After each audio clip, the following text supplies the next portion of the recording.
Welcome to Supercoding Fun Time. I am Eugene DePrince. I am an associate professor of chemistry at Florida State University. And this is my Twitch stream where I like to come and work programming projects that may or may not be related to the research that my group does. I'm a quantum chemist by training. My group develops methods for modeling how electrons behave in molecules and materials. So some of the tutorials I work on this will be related to chemistry, quantum chemistry, and some of them won't. Tonight, I'll be doing something that's not related to chemistry. I'm going to code a Sudoku solver that should be able to solve, easy and some medium and maybe even some hard level puzzles. So to start things off, I will show you guys on my website here, chem.fsu.edu//deprince. I have a tutorials tab, and there's a tutorial that walks through basically what I'm doing tonight. It's down here. There's developing a Sudoku solver. And so it goes through the different types of procedures we'll implement to try to solve a Sudoku puzzle. So I'm assuming everyone here knows how to work a Sudoku puzzle. But if you don't, ask me in the chat.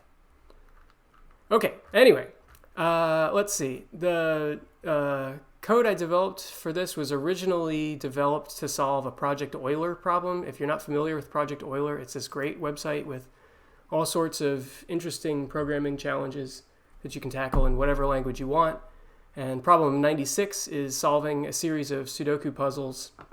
You're given this list in this file, sudoku.txt, and you have to write a computer code to read all of those files in and solve them, and then sum up the first 3 digits of the top left box, and that's that.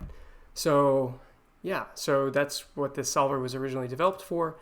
I've added some additional puzzles to that list. You can find them on my website in this sample puzzles file. Also, I have a GitHub repository where I keep some of these projects that I develop. Right now there's only one here. I should probably add some others.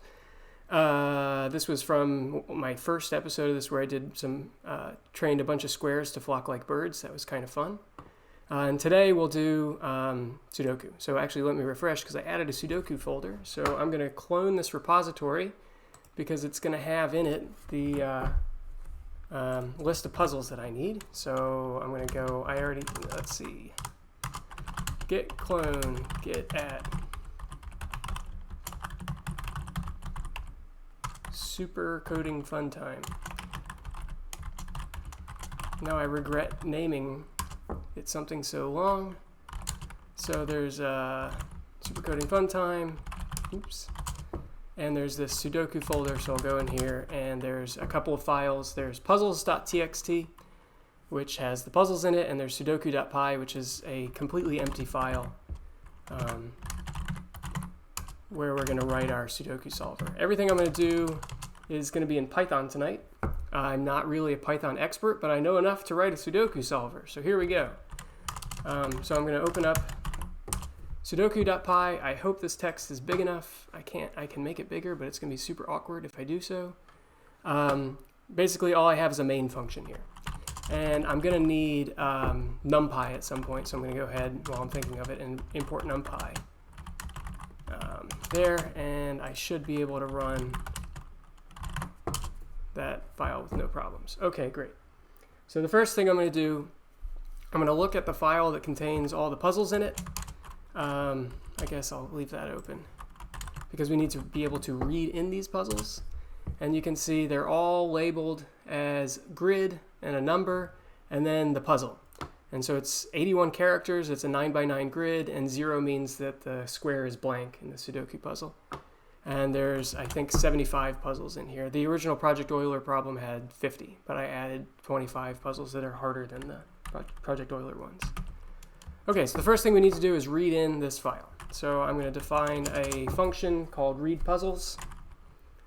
I'm going to define a function readPuzzle. And I want that to take a file pointer, actually, because I'm going to call this over and over again, and I want to read each puzzle sequentially as I go through this. So I'm going to pull up my cheat sheet so I don't waste too much time waste too much time trying to remember how I'm supposed to do a lot of these things. So my puzzle, I need a way to store the puzzle, and I need a way to store candidate lists for each space in the puzzle. So the first thing I'm going to do is define the puzzle itself. It's going to be a NumPy array. So I'll make it a NumPy array of zeros. It's going to be a 9 by 9 array, and it's going to be of type integer. So I define that with dtype equals, and I'm going to use np.int8, so an 8-bit integer, and that's my puzzle. And then I'll return the puzzle at the end of the function. So that's easy enough. At the beginning of each puzzle, there's this grid number, so I need to go ahead and read the grid number, so I can just throw that in the trash.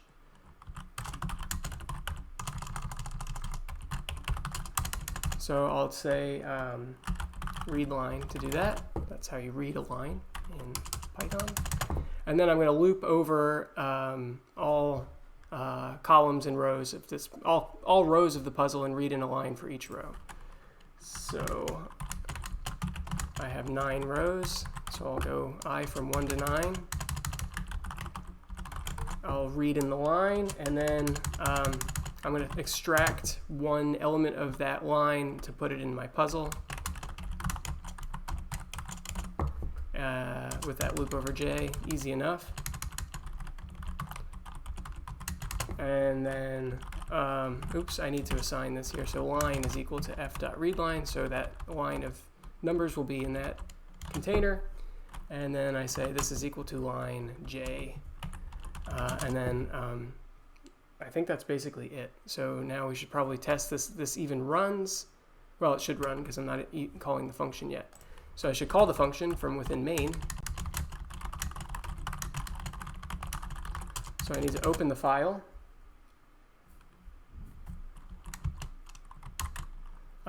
What did I call it? Puzzles.txt.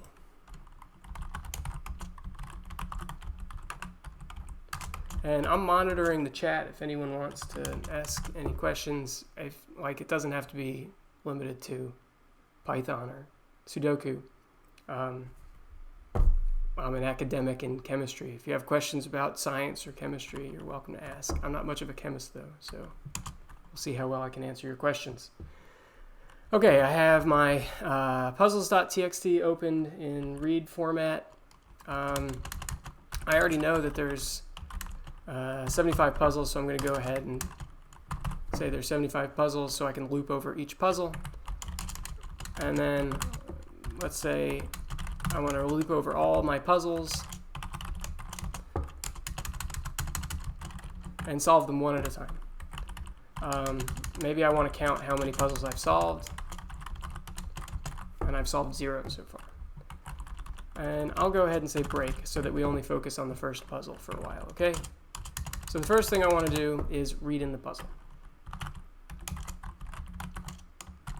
And I need to say puzzle is equal to read puzzle, and I pass in the file pointer. So when I do that, it should read the first puzzle. Is this going to work? Who knows? Let's find out. Okay, Python sudoku.py. Oh, it worked. So I read in the first puzzle. You can see there's, it's a 9 by 9 array, like I said, and there's zeros everywhere where things are blank. So we're going to have to interpret those zeros as blanks while we're solving our puzzle.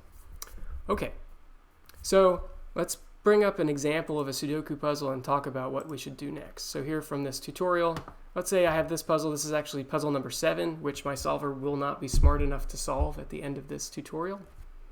Maybe one of you can solve it for me. And I want to solve this thing. So the way I do this is figure out, oh my God, there's a ladybug. I have ladybugs in my house. They're everywhere. Is that good luck? I guess that's good luck. Here you go, little ladybug. You can hang out there. So they'll occasionally land on my head, probably. Okay, anyway, we have this puzzle. It has some known values that are given in blue here, or they're the non-zero values here. And I need to go through this puzzle and figure out which possible values 1 through 9 can go in each square. So I'm going to define a candidate list associated with each of these squares. And the very first thing I'll do is go and see what possible candidates there could be. And so the rules of Sudoku are you can only have one numerical value between 1 and 9 in each row, column, or block. So the first thing I need to do is check each row, column, and block to see which are the possible values I could have there. Okay? So that's what we're going to do next. And let's pull this back up. So I probably want to create some container to contain the candidate list. The most convenient way I've found to manipulate the candidates is to have an array of 81 empty lists, one for every possible position in the puzzle. And then as I build my candidate list, I can just add candidates, and then as I eliminate candidates from certain positions, you can just use the remove function from the list, so to remove a specific candidate. So I'm going to create a candidate list, and the way you do that, create an empty list, is pretty funky. I had no idea how to do this. I just Googled how to do it. So this will create an empty list of 81, an array of 81 empty lists. And we can print that to see what that looks like. So here's my array of 81 empty lists. Okay, so the first thing we need to do is populate this list.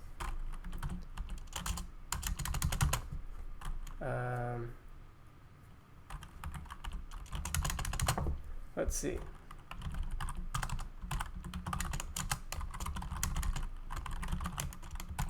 So I'm going to define a function that's update candidate list.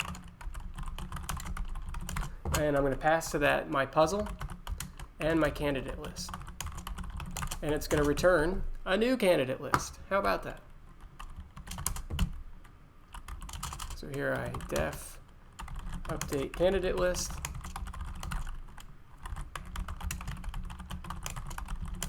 Have I ever considered using a 3D tensor 9x9 grid with 9 candidates for each square? I could do that, and then I would have, I could do like a 3D tensor of bools or something like that, and then I could have a true or a false whether or not a candidate is valid. Great question, Blue Density. The reason I don't want to do that is I don't want to have to loop through every single element of that list to see whether or not something's in it. At some point during this procedure, I'm going to want to ask if there's only one candidate for a position, because then I know that's the solution. So it's easier to just know that the length of my list is 1. At least I found it to be easier. It's probably just as simple. You could sum up all the elements of that array and get 1, and you'd know there's only one candidate for the list, for the position. But yeah, that would work too. But since my cheat sheet over here uses this list of empty lists, that's what I'm going to do. Okay, so the first thing I need to do for building my candidate list, as I said, I need to look at my cheat sheet, just because I don't want to mess up.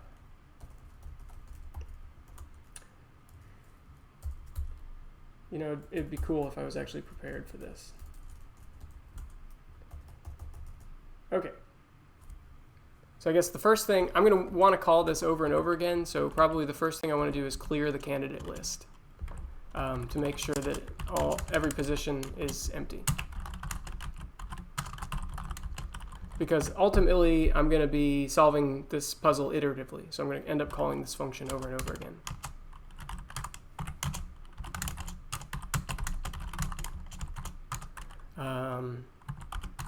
Loop over rows. Loop over columns, and then I'll call it position. I need a composite index to define that position in the array. So I'll do I times 9 plus j. That should go from 0 to 80, and then candidate list I'll clear. And actually, I should do candidate list for that specific position. I should clear. Let's make sure I haven't messed anything up. Does this still run? It does. Great. So occasionally I'll just check if the code runs. It's bare minimum. Does it crash? must be working. It didn't crash. No mistakes. Okay, the next thing I need to do is build the candidate list. So I'm going to loop over every single element again. So I'll do this for I, for j. And then I want to check for every element of the puzzle which numbers are viable. And actually, I want to also only define candidates for positions that aren't already occupied. So I'll say if the length, I never remember if you need parentheses or not. I don't think you do, but I'm going to add parentheses anyway. If the length of,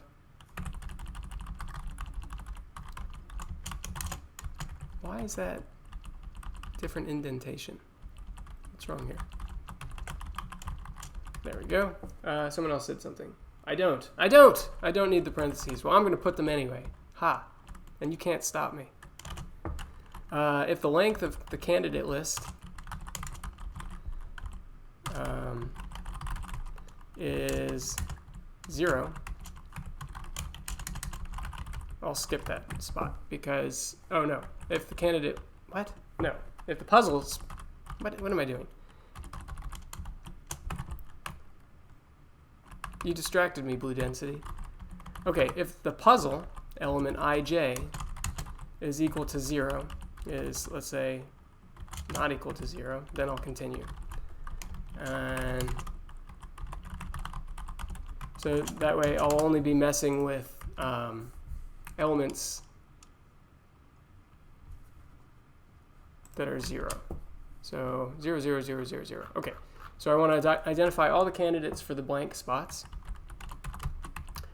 So I'm going to loop over all possible candidate values. I'll call them targets. Targets should go from 1 to 9. And I need to check if the target appears in a row of the puzzle, or in the column of the puzzle, or in the block that corresponds to the position I'm talking about. So I can check if it's in the row by just saying target in puzzle I colon. So that'll check if this value appears anywhere in that row. This will return true. If it's in the column, I would want to do colon j. So that would check if it's anywhere in the jth column. And then I also need to check if it's in the block. And I need to write a specific function to do that. And that function, I'm going to need to pass the puzzle. I'll need to pass the row that I'm dealing with, which would be just I guess. The column, and I guess the target that I'm looking for. So let's just forget about that function for a second. If in row, okay, if the target appears in this row, then it's not a valid candidate, so I'm just going to skip. If the target appears in the column, then it's not a valid candidate, so I'm just going to skip. If the target is in the block, same thing. I'm just going to skip. And if I make it through all those if statements, then it's a valid candidate, and I can append it to my list.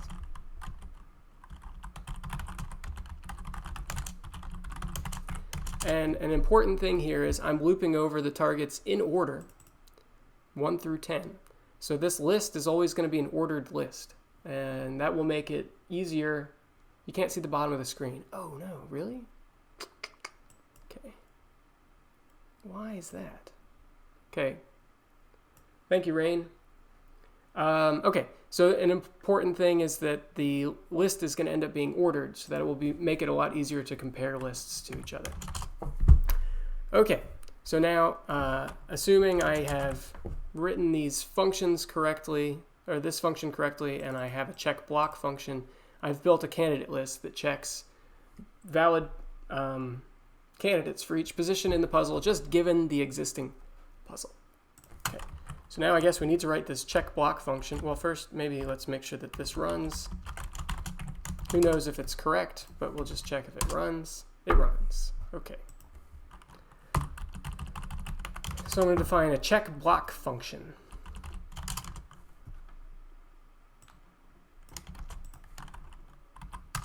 Def check block. And I just copied. And I don't want to call that I want to call it something more meaningful, row call.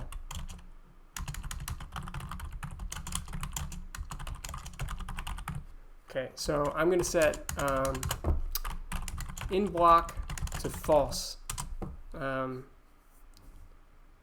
originally, and then we'll check if it's in the block, and we'll return true if it's in the block, and if we make it through all the logic, then we'll return false. Okay, so to loop through the block,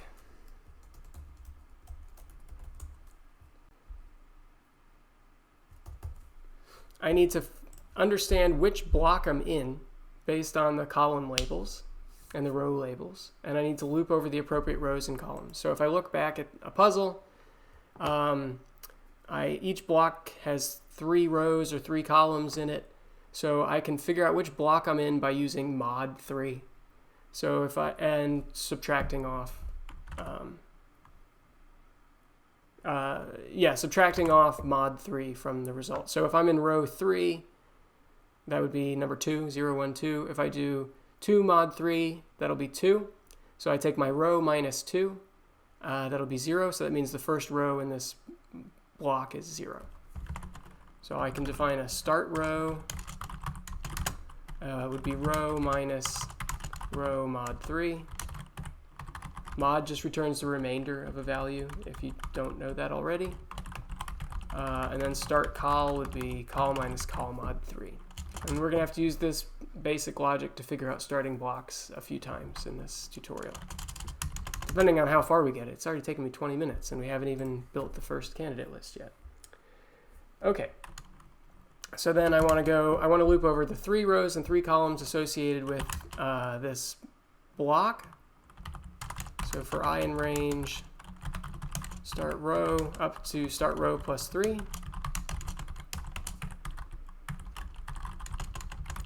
And from J, going from start call, to start call plus 3.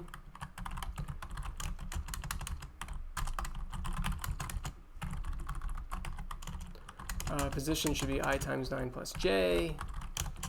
And then I need to say if the puzzle contains the target at this position, then I should return true because that value is in this block. So if puzzle, I don't need the, okay, so this composite index is for the candidate list. I don't need that right now. If puzzle I comma j is equal to target, then I can return true. And that's it. So I loop over the entire block. If I see the target, I return true.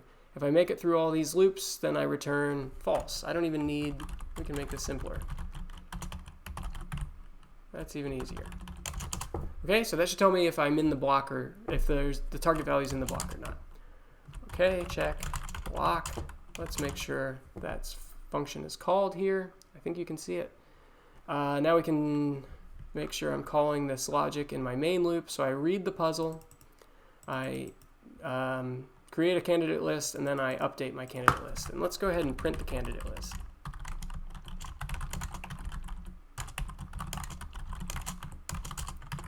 Okay. None? What? It just happened. Oh! I forgot to return the candidate list. That was silly, wasn't it?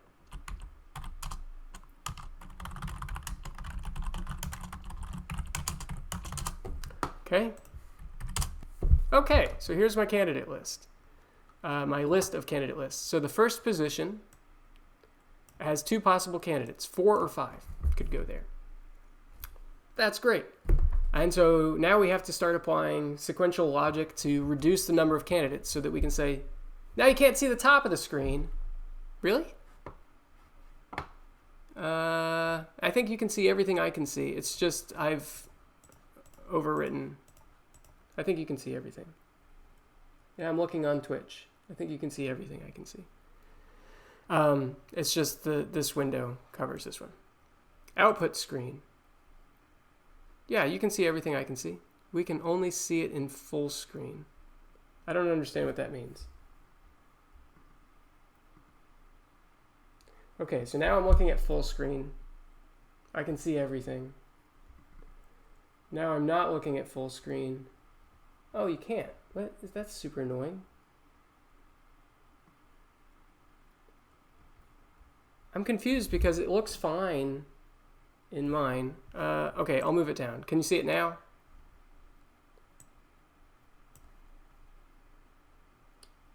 Can you see the top and the bottom?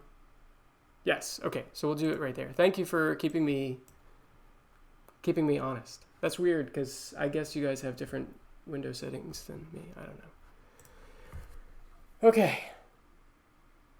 All right, so I lost my train of thought. Anyway, we have all these candidates, and the point is we want to reduce each candidate list to have only one possible value, and then we know that's the value for the position. Interestingly enough, for this very simple puzzle, there are candidate lists that only have one value in them. Incidentally, any one that you see that has 0, that's a spot that already had a value there, so we don't need to worry about those. But this position has only one candidate, so that means I can already start updating my puzzle according to this candidate list. So I guess the next thing we should do is add a function or a couple of loops to go through the candidate list and update my puzzle accordingly. So that's what we'll do. I'll do that in my main loop. I don't need to print my candidate list anymore.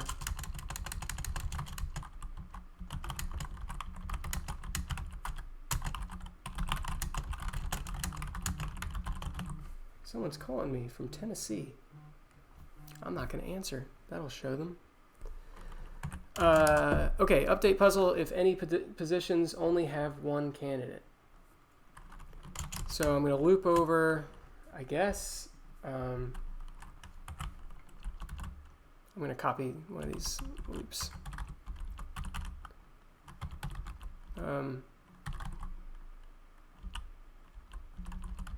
3YY. I don't need that position. Oh, I do need position there. Okay, great. Okay, update puzzle. So I'm going to loop over each of these things, and if the length of my candidate list in this position is 1, then I can update my puzzle. I don't need parentheses. If len candidate list position equals 1, then puzzle ij is equal to that value.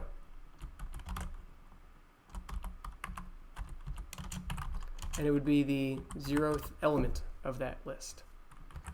So here I'm going to print my puzzle right after I've read it, and then I'm going to print it again after updating the candidate list, and we'll see what happened.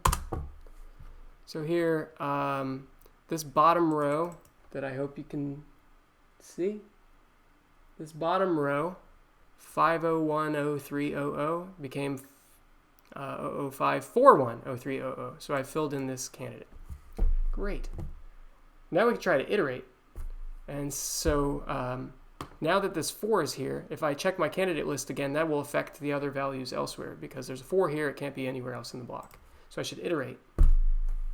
So let's say I'm going to do 1,000 iterations as a maximum. Let's see. So I'd want to say for, let's say, iter in range. No, I don't like it when things turn blue. For it in range 0, 1,000. I'm going to update my candidate list and then update my puzzle if my candidate list only has one value. Okay. This will run 1,000 times unless I add some logic so that it kicks out, and I can kick out if no moves are possible, would be a good reason to kick out. So I'm going to check how many moves there are. Moves would be changes to my puzzle. I have n moves equals 0, and then anytime a candidate list length is 1, my number of moves increases by 1, and then I can say if n moves is equal to 0, break. I'll even print failed to solve the puzzle.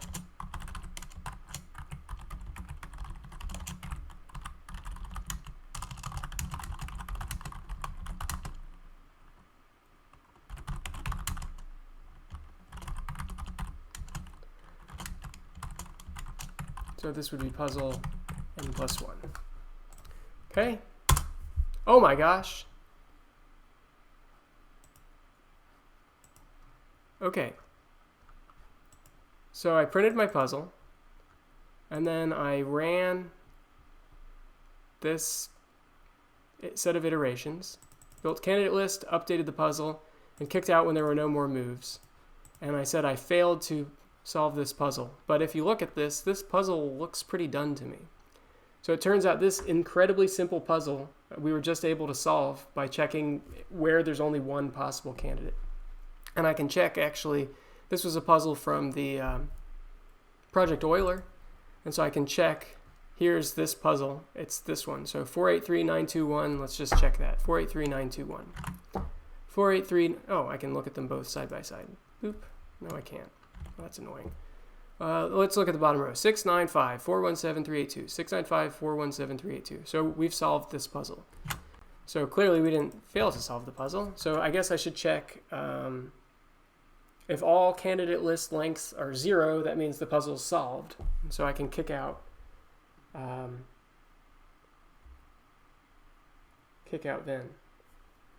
So I guess at the end of updating a puzzle, maybe I want to build my candidate list again and check if there are, and check if every position has no candidates.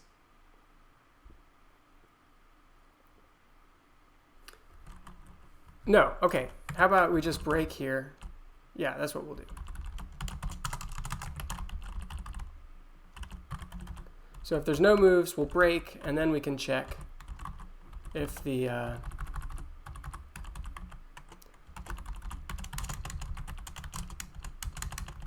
if there's any pieces of the puzzle that are empty. And I guess, why do I want to do that with the candidate list? Let's just do that with the puzzle. So if there's any zeros left in the puzzle, then the puzzle's not solved.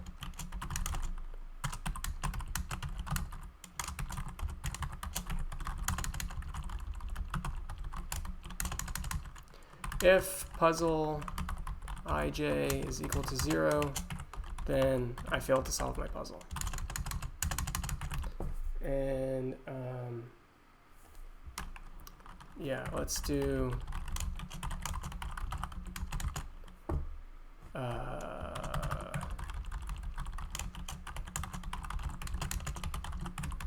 and now I guess I'll break here.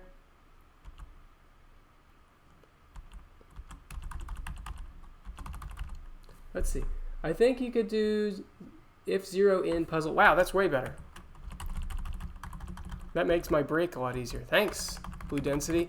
You know, this is another thing. I'm not a Python person, and the colon thing, I only learned that very recently, that you can go over entire rows and columns of an array. So if 0 in puzzle, then I've failed to solve the puzzle. And let's see. If solved is false, and okay, so I'll say I don't even need this logic. I just want to be able to count and solved plus equals 1.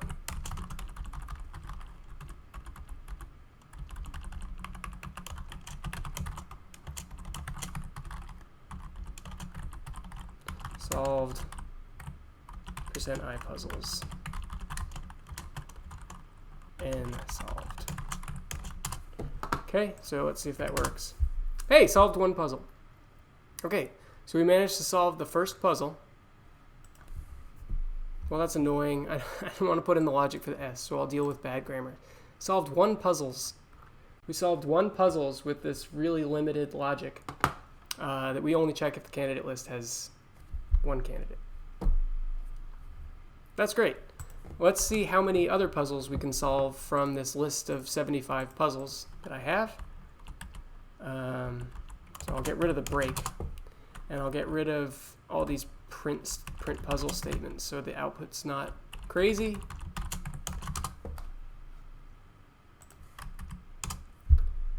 That's too many spaces. It's annoying. Okay, so we failed to solve most of the puzzles, but by some miracle, 12 of the puzzles in that list are easy enough that we can solve them without any real logic. That's kind of fun. Okay, so now the goal is to add the logic we need to solve the other 63 puzzles in this list. So if I go back to my tutorial on my website, the first thing we'll look for are these things called loaners. And this is where if there's a candidate that occurs only once in a row or a column, then you know that that has to be the only valid candidate for that position, because it's not a candidate anywhere else in a row, column, or block. And as an example, you have, let me zoom in a little bit. We have this puzzle, which was puzzle number 7, and I'm looking only at this first block, and I have 2 squares that have only one candidate. So I immediately know that this should be a 3 and this should be a 6. And then the interesting thing that happens after that is if I update my candidate list, this 6 goes away, and now I know this needs to be a 5 because that's the only candidate in that list. And actually, this isn't even the logic I'm talking about. This is the logic we just did, where you check if a candidate list has only one element in it. So let's scroll down. Loaners, here we go. So if you apply that logic that we just did, then you'd have this result in your first block. And we see we have 3 different positions that have multiple candidates, but only this position has a candidate 1. So we know that 1 has to go in that position. Okay? Easy peasy. So let's code a function to identify loaners. And I'll put that after I initialize my candidate list in each iteration. I'll check for loaners. And I'm going to pass the candidate list to that function and return it as well.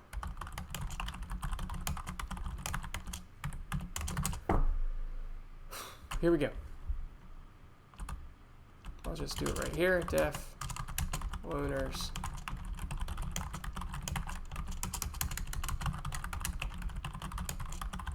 Don't forget to return the candidate list. So hopefully this won't have broken anything. This should still, whoa, candidate list. Candidate list. Candidate list.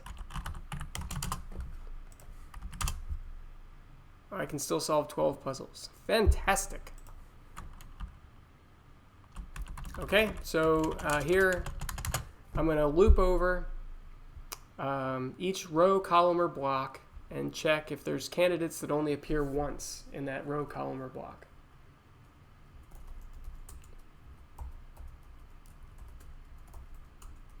And then here's where I get out my cheat sheet again, just so this doesn't take forever. Okay, so I'm going to do this according to target values. So I'll go from 1 to 10, or sorry, 1 to 9. And I'll check for candidates in a row, a column, or block.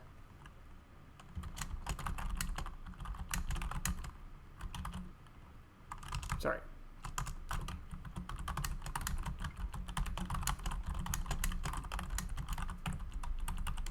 Check for target.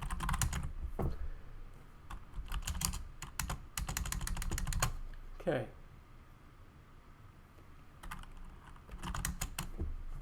And I guess I'll do this for each row, and for each row I'll have to loop over each column. For row in range 0 to 9,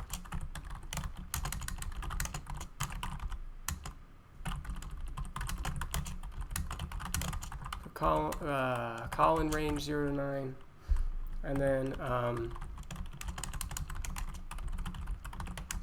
going to count the number of times this target shows up in this row. Okay?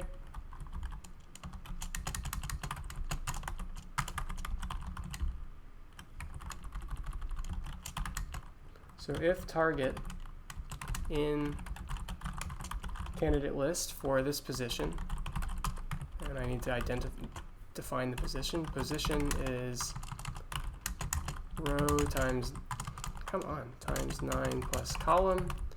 So if the target is in that candidate list for that position, then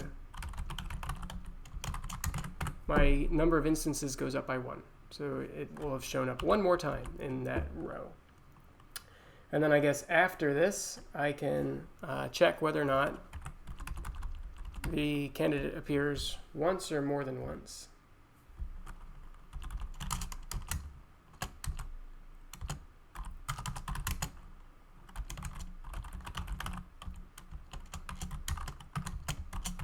So if it's not equal to 1, I'll just keep going to the next one, the next target.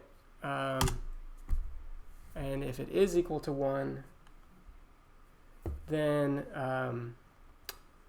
the only possible candidate for that specific position should be that candidate, that target value. And I didn't save which row it showed up in, so I'm just going to loop over all my rows and all my columns again. So I'll use the same exact logic. 1, 2, 3, 4, 5 YY. Not the most efficient thing, but I don't care. So if the target is in this list, it only showed up in one place, I can clear the entire list and just append the specific value. So I know there's nothing in the list other than that target. That's it. So that's checking each row for loners. And let's see if we can solve additional puzzles this way. I think I've clearly done something wrong, because now we've solved fewer puzzles by identifying loners. So let's figure out what I did wrong.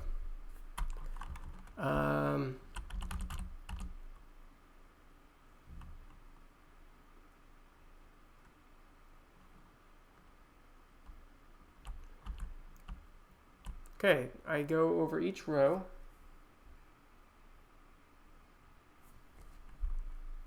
This is the fun part of doing a live coding demo.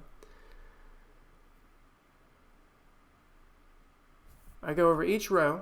I initialize how many times that value shows up. I loop over each column in that row, corresponding to that row, check the position. I say, is the target in the list for that position? If it is, then I say that's because that logic was wrong. So I'm focused on a specific row, so I shouldn't have skipped over. I shouldn't have gone to the next row. Okay, so let's try this. Yes, you're right, Rain. And look, now we've solved 21 puzzles. Ah. This sure sucks the fun out of solving Sudokus, doesn't it? 21 puzzles. Just like that. Easy peasy. Okay, so now we want to do the same exact thing for columns. And I guess I can just stay inside this loop. 6, 7, 8, 9, 10, 11, 12, 13, 14, 15, 16, 16. And then this is easy. I just switch col and row everywhere. Row, column.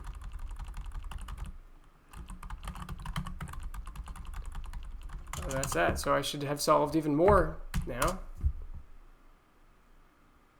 Wow! 39 puzzles solved. I should just quit now. Now you all know how to solve Sudoku. Good night, everybody. Just kidding. We're going to struggle through all the horrible, painful nonsense of the more complicated logic. The next thing I need to do is check for loners in a given block, which is slightly more complicated, but really it's not that bad. And I can think about how do I want to articulate this. So if I have, you guys can see this. So if I have my Sudoku puzzle and it's divided into these blocks, I could call this block 0, 1, 2, 0, column 0, 1, 2. So I can have row block labels and column block labels. So I'm going to loop over row block labels and column block labels. Easy enough. So let's see. You know what? I'm just going to copy all this logic.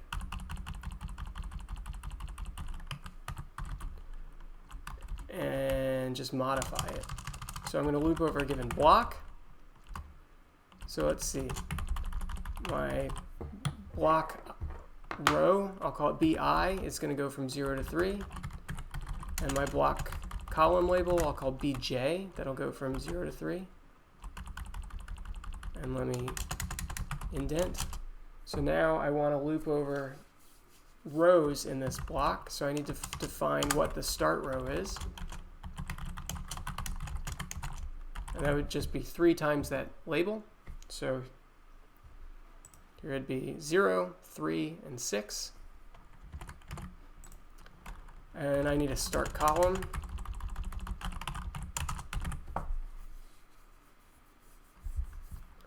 And then I need to loop over these rows and columns.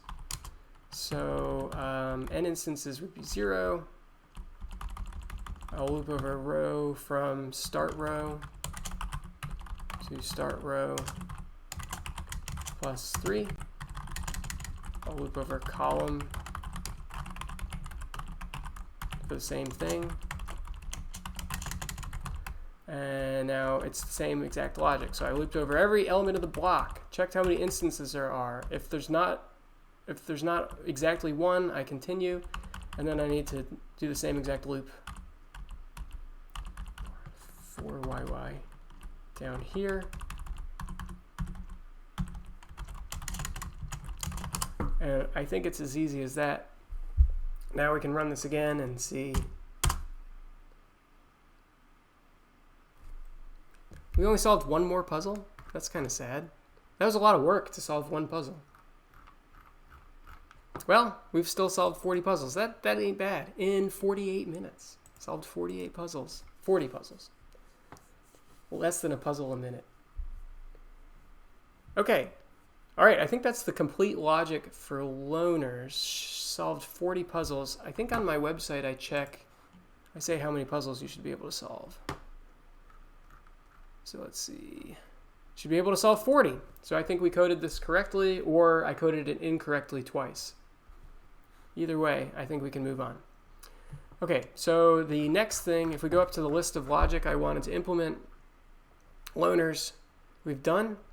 The next logic we'll implement is something called naked pairs, which is where if you have a pair of positions in the same row, column, or block that have only 2 candidates, then you can remove those, and those candidates are identical, then you can remove those candidates from every other position in the row, column, or block. And you can see that if I just say, okay, say I had a row, and let's say I had 1, 2, and 1, 2 here. If I have these 2 candidate lists that are exactly the same, I can remove 1 and 2 from every other candidate list in the block. And the reason for that is if I end up figuring out that the number 1 goes here, then that means this has to be 2, or vice versa. And then they can't be anywhere else in that row or column, in that row. Easy enough. In the tutorial, I talk about that as well. Loaners, naked pairs. This is an example of a naked pair. So here's 4, 9, and 4, 9. That's a naked pair in this column. So I can remove the 9 from here, the 9 from here. It's also a naked pair in this block. So I can remove the 9, and the 4 from these other lists. So if they both appear in the same block, that's powerful as well. Okay, easy enough. Let's implement that one. Here's my terminal back again. Go back to our main loop. And let's check for naked pairs.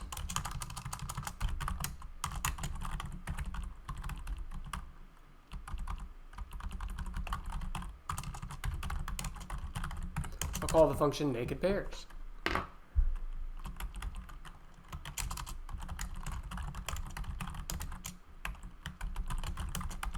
like the loaner function, it's going to take candidate list as an argument, and it's going to return candidate list. And now we have to figure out the logic that we need to do this. Okay. Get out my cheat sheet.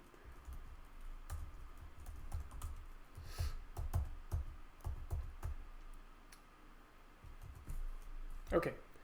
We'll do this by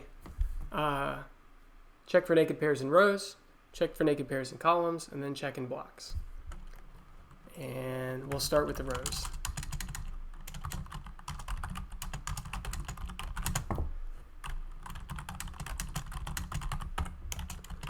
And we're going to do that by column.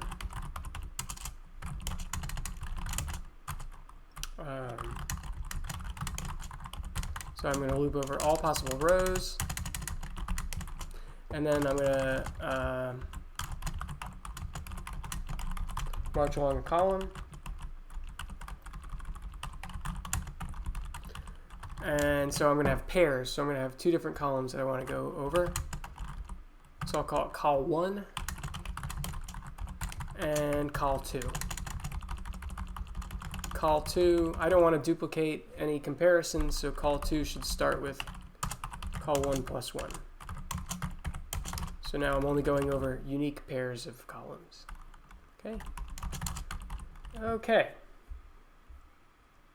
Now, I need to know the position corresponding to each of these positions. So the composite index is the row and the column. I need that for column 2 as well. And for naked pairs, I need my candidate lists to have exactly 2 candidates.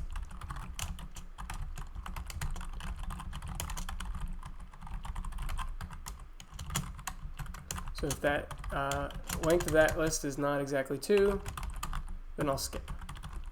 And I need to do that for both position 1 and position 2. Okay, so now I'm looping over positions, and I'm only looking at positions with 2 candidate lists. I don't want to buy viewers. I do want to be famous. Okay, let's see. Now I need to check if the candidate lists are the same. And this is a point where earlier I said it's nice to know that my candidate lists are ordered so that it's easy to compare them. So now these candidate lists each have 2 values, and the values are always going to be in increasing order. So I can just say, is candidate list 1 equal to candidate list 2? And that's it.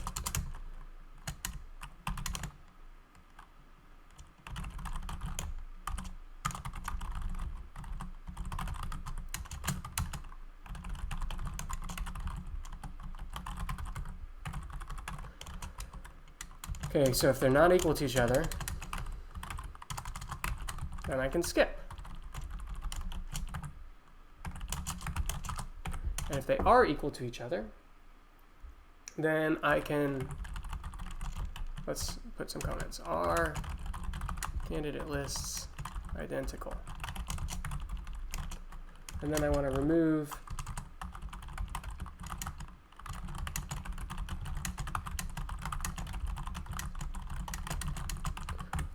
these candidates from other candidate lists in the row. Haha, you can't see the edge of my screen. So let me mess with my terminal so that I know where you can see. Okay, eliminate the other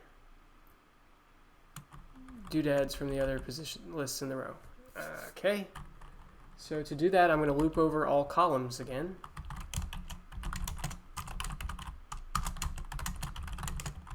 I want to loop over all columns. And I'll check if I don't want to eliminate these targets from the naked pair. So I need to make sure that col 3 is not the same as col 1.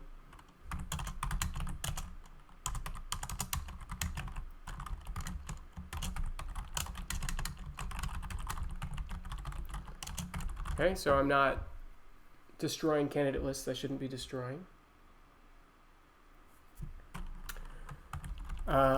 And then I should check if the values that correspond to this naked pair appear in the list for this position.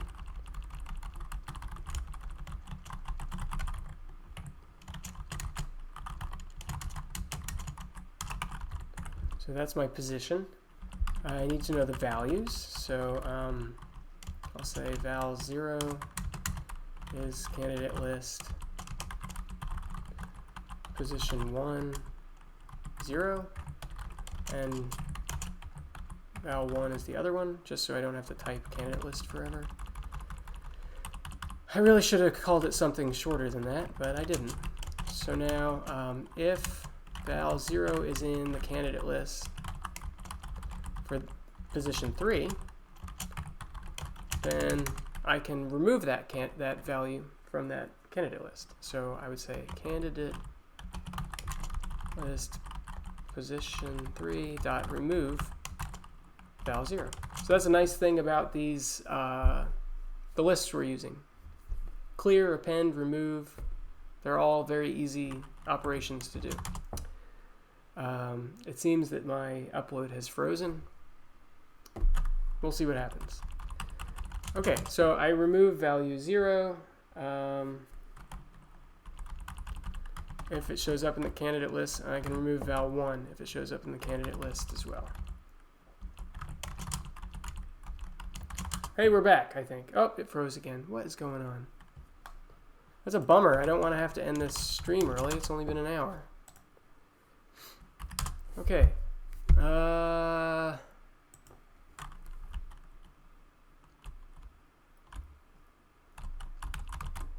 So I messed that up. Okay, I think I'm back. I don't know if I'm back. Oh my gosh. I should have just kept using the parentheses. I wouldn't have had this problem. Oh, no, I spelled position wrong. I feel like that's going to be a common mistake all night. Wow, okay, so we managed to solve 3 more puzzles by checking for naked pairs in a given row. So now I need to check for naked pairs in a given column, which is the exact same logic, just switching row and col. So I'm just going to copy all this code. So that's line 157.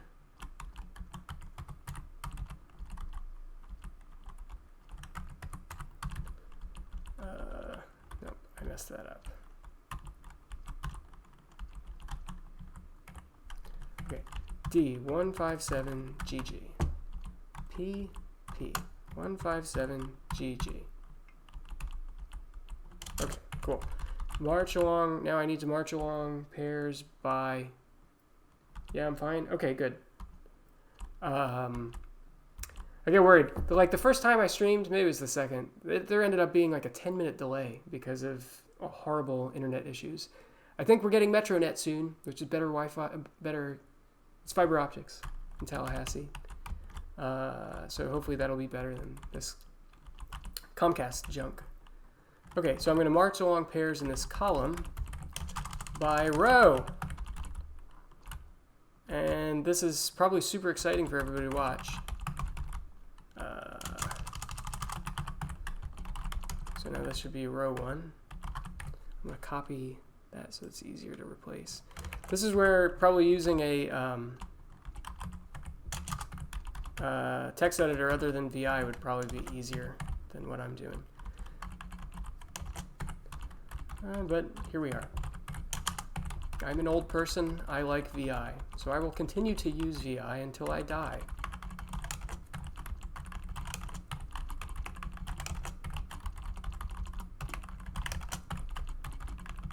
Okay.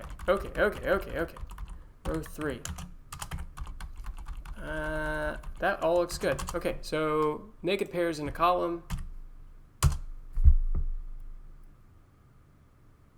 Didn't help us at all. Let's see if, so I think we solved 40 puzzles with no naked pairs. Let's see if getting rid of these, checking by the row, helps. if the columns did anything. Because it's possible checking by row caught all the ones that checking by column. Okay, wow, checking by column doesn't do anything. Okay, it's possible that when we add additional logic later, checking by column will actually be useful, but it seems it's not actually useful right now. But I guess it's working because there's no, I mean, it doesn't mess up. Nothing gets messed up. Okay, now every time we add logic, I have to do things by block as well, and I hate doing things by block because it's slightly more complicated. Whatever, here we are. So I have to check for naked pairs by block. So I want to copy from line 191. It's basically the same logic. Say D 191 GG 191 GG. Okay. Okay, so I can do that same. I'm going to steal this logic from when we were looking for naked. What were we looking for? Loners?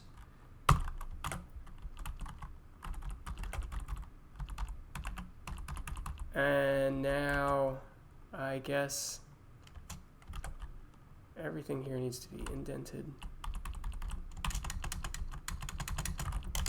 And I need to do, I'll switch my rows and columns. So row 1, column 1, from start row to start row plus 3.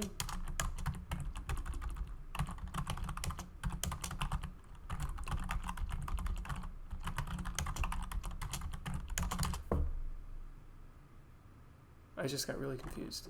Okay, and now row 1, column 1. If there's not 2 candidates there, I continue. Okay.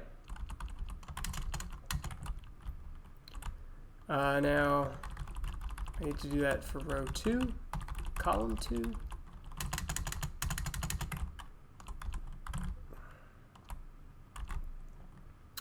Oh boy.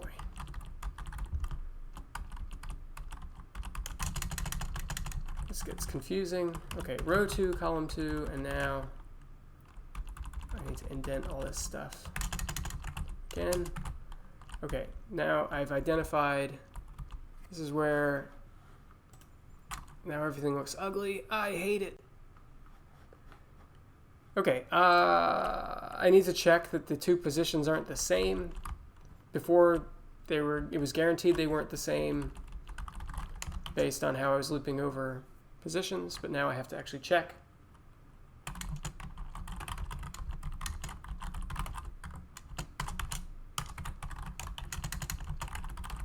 Okay, if those 2 positions are the same, continue. If the length of the candidate list for position 2 is not 2, then continue. If the lists are not identical, then continue.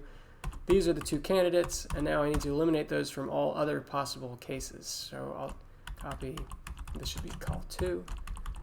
I'll copy all this, 1, 2, 3, 4, 5, 6, to loop over these other rows.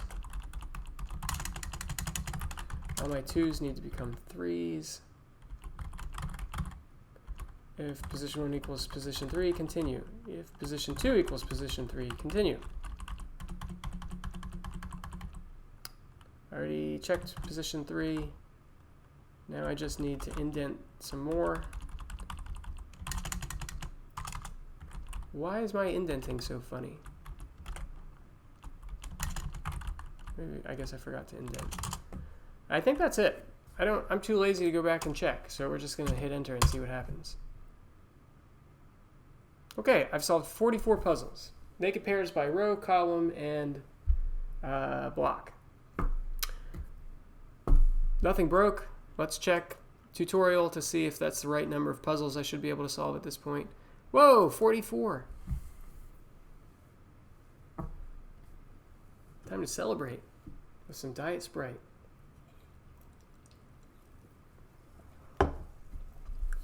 Okay, what's next?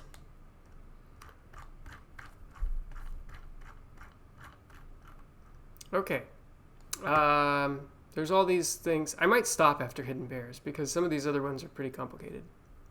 I have all the code here if you're curious about playing with any of this. Let's see. Here's the complete. Oh man, I just want to open the. You want to open as a text thing, whatever. Okay, so fine. So yeah, my website has all the code for all of this. It has every function in here. It's got naked triples. It's got box claiming. We haven't talked about that, but anyway, all of these functions are implemented in this code that's on the website. Anyway, let's do hidden pairs. This is actually a really pretty powerful one. Oh, before we do hidden pairs, sometimes whenever you apply one type of logic, another strategy suddenly becomes useful. So every time I implement a new function, I like to call all the other functions that I've already used. So so here I first check for loners and then I check for naked pairs. So at the end of the naked pairs function, I'm going to check for loners again. I'm guessing that's not going to help us at all because we solved 44 puzzles and that's what the tutorial says we should be able to do, but I'm going to do it anyway. So at def naked pairs at return, I want to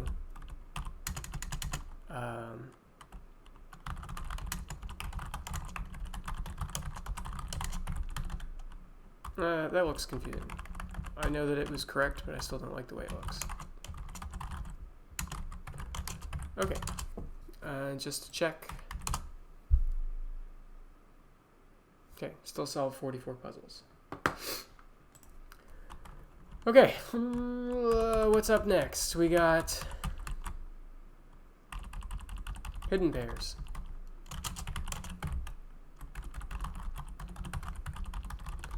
We haven't actually talked about what hidden pairs are. So give me a second.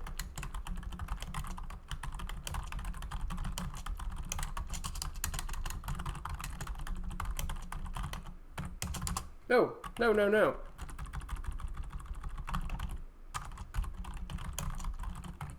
was almost a disaster. Okay. Okay, and as I said, at the end of every one of these functions, I want to call the previous logic that I had. I'm going to be able to type candidate lists so fast by the end of tonight.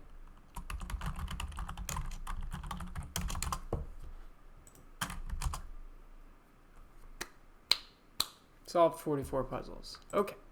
Hidden pairs. If a pair of positions in the same row, column, or block share two common candidates that appear in no other position in the row, column, block, then these are the only viable candidates for these two positions. This is very similar to the naked pairs case, except that it could be more than two candidates in the given position. Okay? So you could have two candidates in one position, three in another. If two of those are in common and those candidates don't appear anywhere else, they have to be candidates for those two positions. This is kind of like a combination of loners and naked pairs. I don't think I have an example in this tutorial explicitly. Nope, you're on your own. And if we do this, we should be able to solve a whopping 4 more puzzles. Yeah. Okay. Yeah, let's do this. Okay, naked pairs, hidden pairs. What kind of pairs? I don't know what they are. Okay.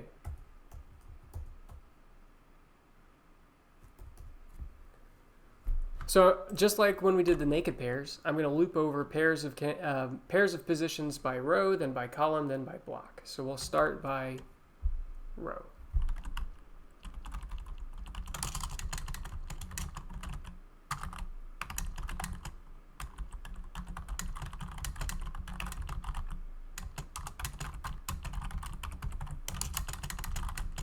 And you know what? I'm going to steal some of the logic from this other function.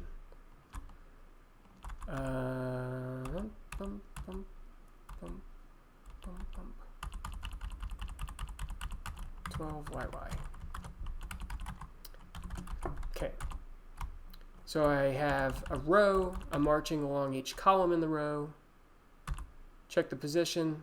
Now checking the length of the candidate list. It doesn't have to be exactly equal to 2, but it needs to have at least 2 members. So if the candidate list is less than 2, then I'll continue.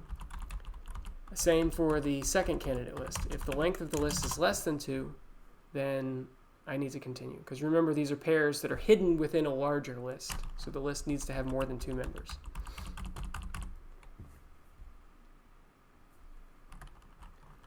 Okay. So now I need to do some kind of search where I search and see how many common candidates there are in each list, in each pair. So I'm going to have a bool that I'll call kill my search.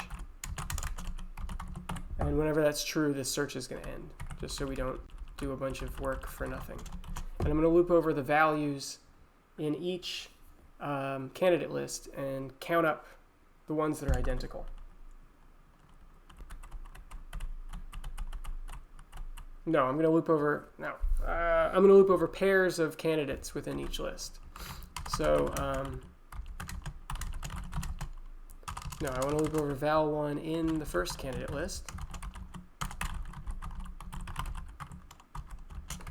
And I want to loop over val2 in the second candidate list. And I don't want to do anything redundant, so I can check. I can loop over only unique pairs because I know that these lists are ordered. So I can say if val2 is greater than or val1 is greater than or equal to val2, then that's not one of my redundant values.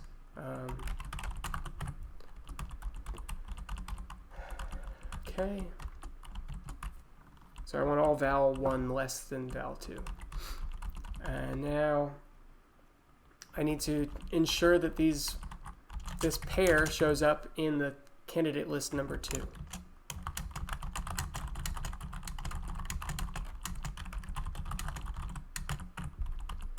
So I guess I do that with just simple check, is val1 in candidate list 2? So if val1 not in candidate list, oh, and this should be position 1. So these should be pairs in the same list. So that was a mistake. So if that value is not in the other candidate list, continue. Same with val2. So val1 and val2 need to be in the other candidate list. And then I need to check if they do, then this could be a hidden pair. It's only a hidden pair if these values don't appear elsewhere.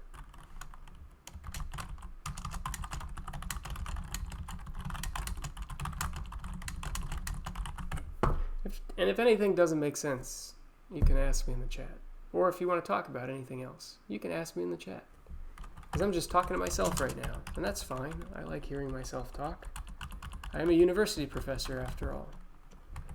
Okay, so I need to check if these values appear in other lists in this row. So I guess I need to loop over all other columns. 2YY in the row.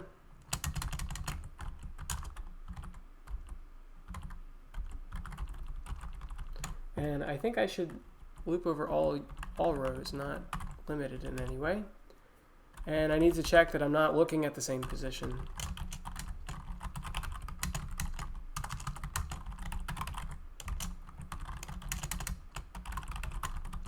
Oof.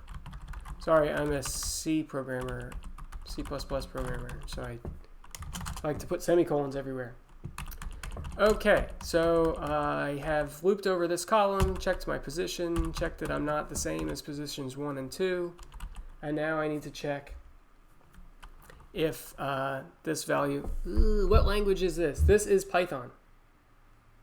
General Seafood? Is that like not a specific seafood or a member of the military? I'd prefer to think the former. Not any specific kind of fish, just general fish. Okay, so I need to check whether or not this value appears in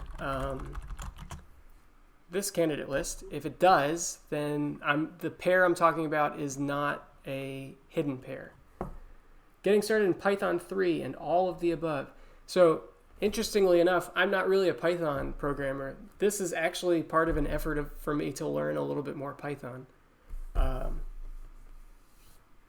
But I'm not really doing any fancy Python things because there's nothing object-oriented here or anything. It's just basic loops and stuff. But cool. Glad you're learning Python 3. In my group, we mainly program in C and C++, but some Python for like workflow management type things. But C and C++ for the heavy lifting. Okay, so I need to check if this value is in, if val1 is in the candidate list for position 3. If that's the case, then this is not a hidden pair.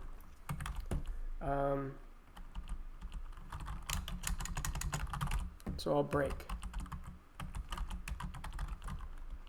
And if val2 is not in the list, then I'll break as well. So that just kills this loop. So now I still need to know after this loop is over if that's a hidden pair or not. So I'll have a bool that's true and set it equal to false if this break has to happen. Okay, so after this loop, I should know I have a set of candidate lists that have a common pair and that values in that pair don't appear anywhere else in the row. My biggest struggle is loops. You know, once you understand loops, you can do anything. One of the things I hate about Python is that the loops are controlled with indents. That's like the silliest thing. I like being consistent with my indentation and all, but a thing I like about C and C++ is you can use curly braces around your loops, and then that it's easy to like toggle between the top and the bottom of a loop. In VI, you say Shift 5, and that brings you between two curly braces. And that's something that isn't here. Maybe you can add curly braces superfluously. I have no idea, but I don't think that's standard practice. Okay, so anyway, at this point now I know if I have a hidden pair or not.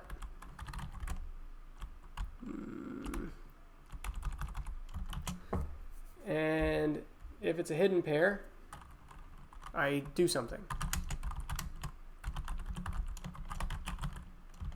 If it's not a hidden pair, I'm going to continue. And so what am I continuing? Looping over different possible candidates. If it's not a hidden pair, I don't care about this pair. If it is a hidden pair, then I know that I can remove all candidates from the current positions I'm talking about except for this pair. So I would just say candidate list for the first position, I can clear. Candidate list for the second position, I can clear. And then I'm going to add back my two values.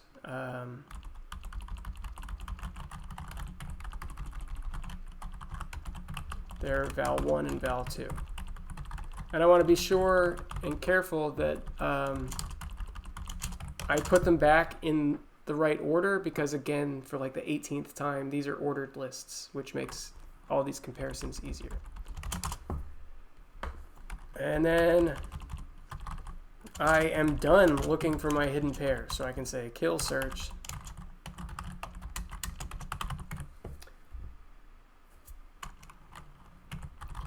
I break.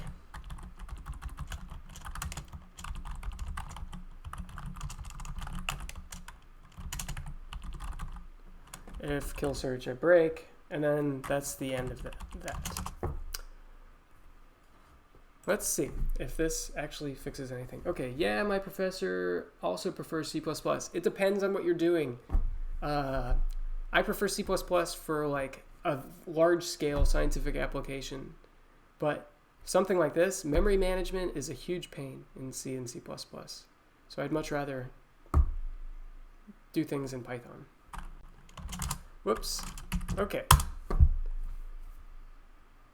Solved 33 puzzles. I don't know how good you guys are at math, but 33 is less than 44. So I think I've messed something up. And I can already see it. It should be clear 1 and 2, append 1 and 2, append 1 and 2. Let's hope to God that was the only mistake. Solved 45. We solved one more puzzle. So I think this is good so far. General Seafood, your professor, what's he a professor of? Is it a computer science professor or something else?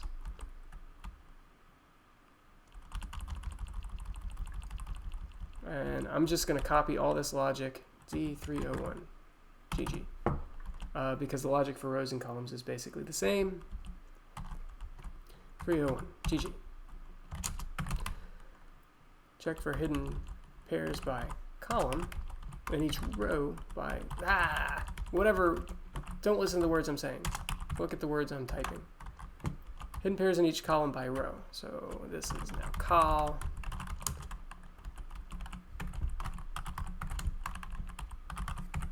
I'm going to have to type row a million times, so I'm going to copy it.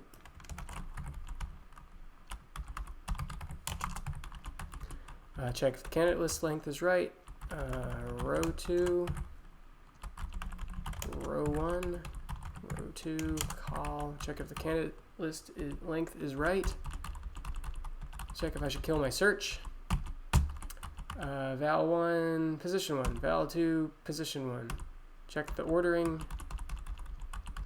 Check if it shows up in the list. This logic doesn't depend on whether I'm talking about rows or columns. Now that I'm checking for hidden pair, I want to loop over rows instead of columns. Row 3, col. Check the positions. L1, blah, blah, blah. That logic doesn't change. None of this logic changes. All right. Currently trying to build intermediate packets and sockets manipulation for networking. Networking? I don't know anything about that. In Python 3. I don't know, he teaches cybersecurity, but pretty much knows everything when it comes to computers. Okay, probably a CS professor, I don't know. I don't know anything about networks. I know about coding a Sudoku solver. That's about it. And a little bit of chemistry. Solved 47 puzzles. How many are you supposed to be able to solve? We're supposed to be able to solve 48, so hopefully we can solve one more by applying the logic for blocks here. Line 358. D, 358, GG. 358, GG. Look for hidden pairs in each block. Okay, oh boy. I'm gonna steal this logic, 1, 2, 3, 4, 4, YY, for looping over blocks that I had from before. Ugh. So I have the row label for the block, the column label for the block, and then I want to loop over all rows and columns in this block. So I can get rid of that guy and indent all this.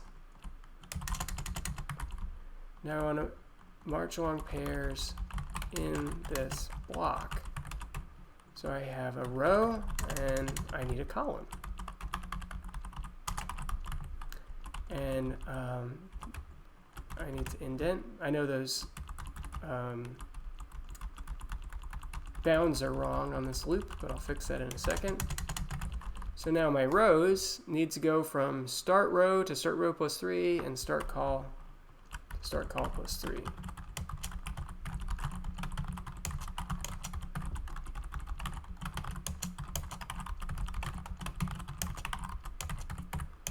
Okay, position is row 1 and now column 1.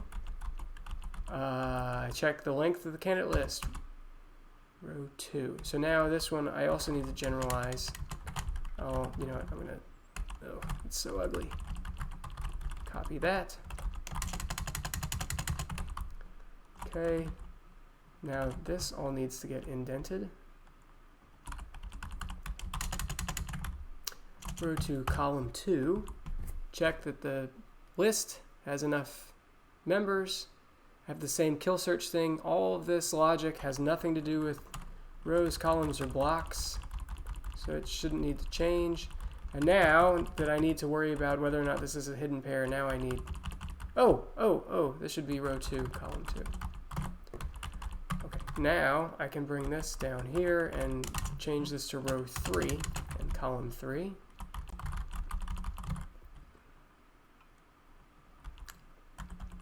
And there's a mistake above. I need to indent all of this.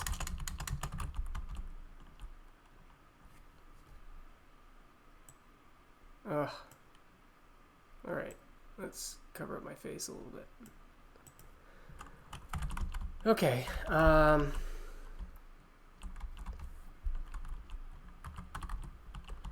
Okay, so this break will break the loop over columns. If it's not a hidden pair, I also want to break the loop over rows, so I'll say if not hidden pair there, break as well. And then update the candidate lists accordingly. And break. Okay, the thing that's messed up here is I need to check if these two positions are the same, because it's not like when looping over just a row or a column where you can loop over only unique pairs of positions. Okay, that should be it. Now that clearly wasn't. Okay, so I loop over my block label for rows, block label for columns. Row 1, column 1, position 1. Candidate list 1 has 2 members. Row 2, column 2, position 2. If they're the same position, continue. Call 3 is not used. Oh, where's call? Is that even a thing? How does this not? How is that in scope? Okay. Thanks, Rain. Rain, you're paying very good attention. I appreciate that. Solve 56 puzzles. Well, I need to update this. Maybe I did the hidden pairs wrong in the tutorial. This is great.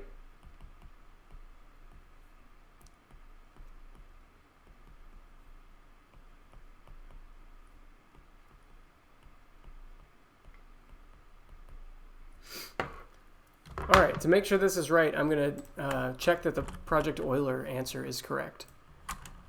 So the Project Euler problem wants you to sum up the first 3 digits of, so this is 483. So sum up 483 for 50 puzzles. So that's the first 50 puzzles in my list. Let's solve puzzle 7. No, I can't do that because it doesn't solve 6 or 7.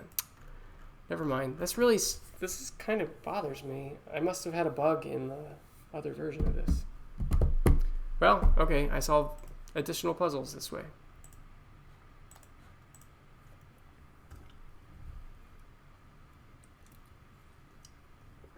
I wonder if this is actually correct. I'm going to print out a random puzzle. I'm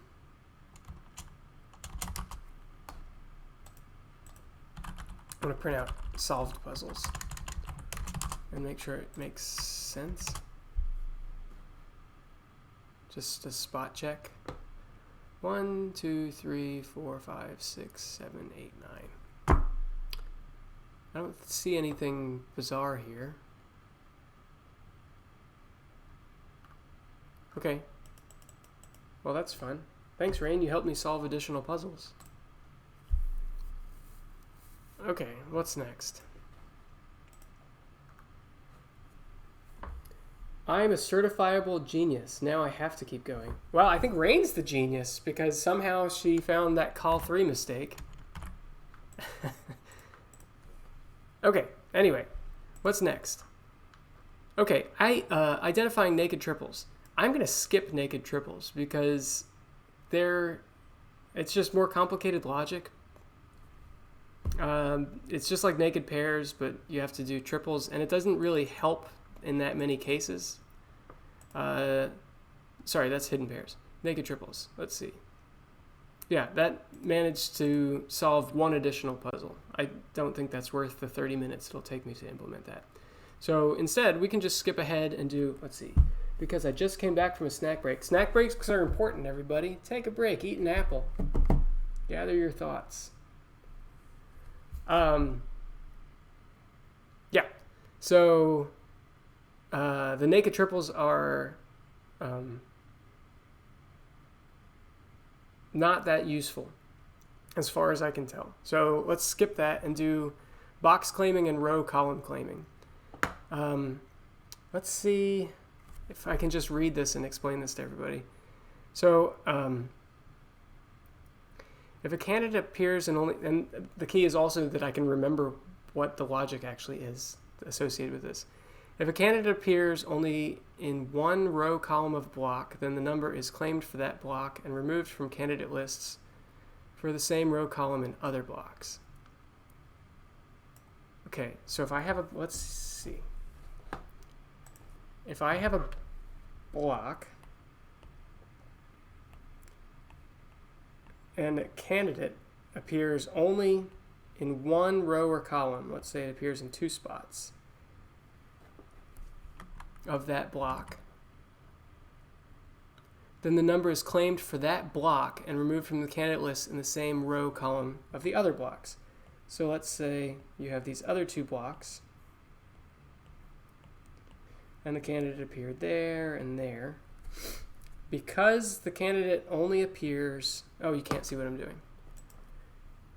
Let's see, let me look at actual Twitch to see if you can see what I'm doing. Yes, you can see it. Okay. So I have these candidates that appear in this row of this block, and they appear elsewhere in this row. But because they don't appear anywhere else in this block, they have to show up in this row. And that means that it has to be in either this position or this position. It means it can't be else here. So these are claimed for this block, and they can be removed from the rest of the row. And you can do the same thing by column. So we're going to do box claim. Here we go. Whoops. I hope that makes sense to myself. Secondly, I hope it makes sense to you guys. Okay. Box claiming. So I want to do that after I check for naked pairs. Oh, hidden pairs. Did I check? Okay, at the end of that, I check for loners and naked pairs again. Cool. Okay, so here, I'll do box claiming. Box claiming. Takes candidate list as an argument.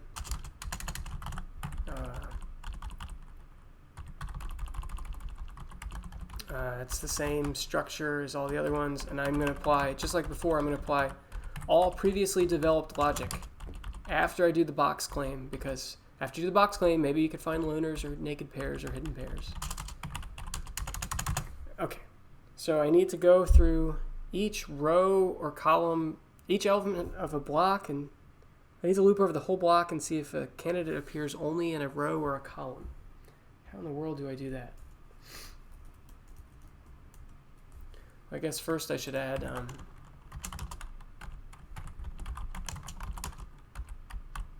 this to the procedure.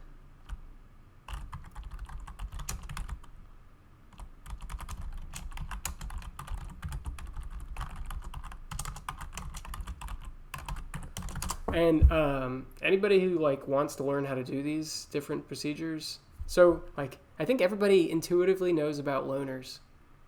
And that's probably what most people do to solve simple Sudoku puzzles. All these other ones, you can just look up procedures. Why don't my extra calls do anything?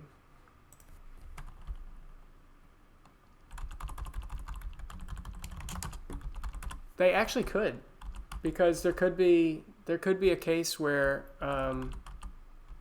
by doing the box claim, I've revealed additional loaners, but I need to check for them. It could be the case that a box claim reveals loaners and you don't check for them, and then I check to see if there are any moves, and I say, no, there are no moves, but it's because I didn't check for loaners after doing the box claim.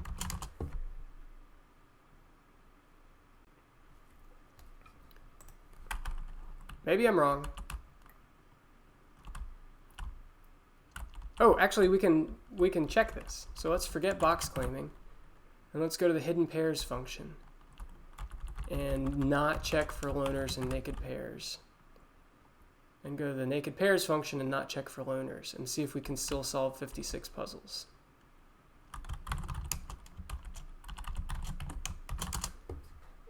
I'm going to feel silly if we can.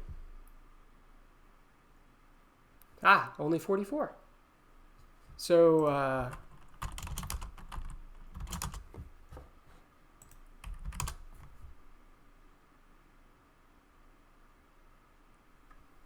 No. I have a variable name typo. Hey, you know what? Thank you.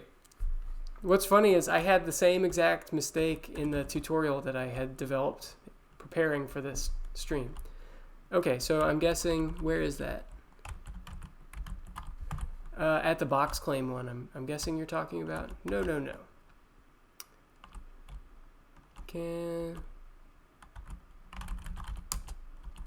Oh, candidate list. Ha. Thanks, Speckled Demon. Oh, Speckled Lemon. I've been reading that as Speckled Demon all night. Thanks, Speckled Lemon. Okay, and let's get rid of the print, because that's annoying.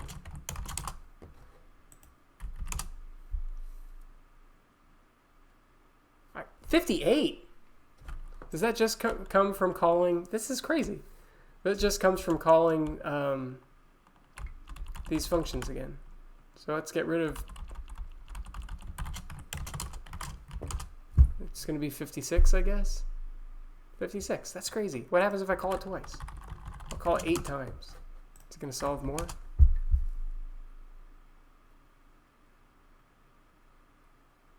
Nope, just 58. That's crazy.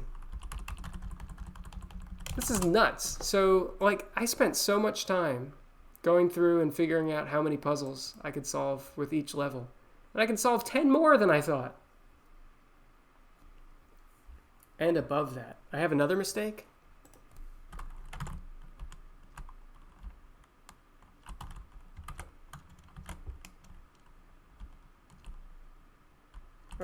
Okay, I'll just wait for you to tell me where my other mistake is.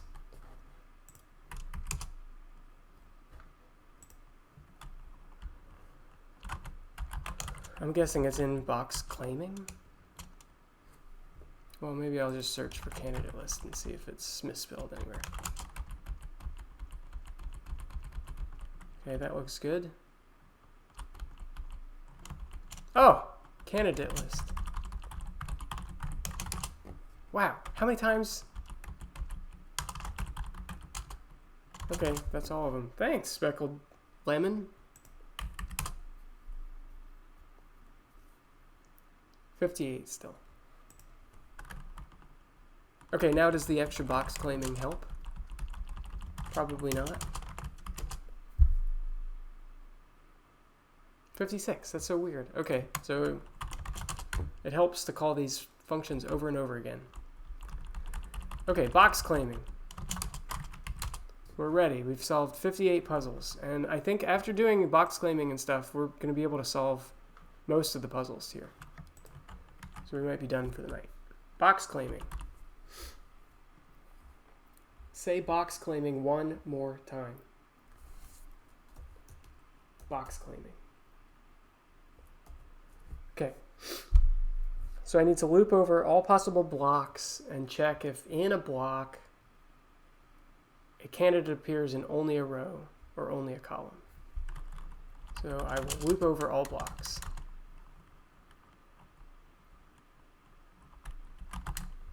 I'm going to use that same BI/BJ.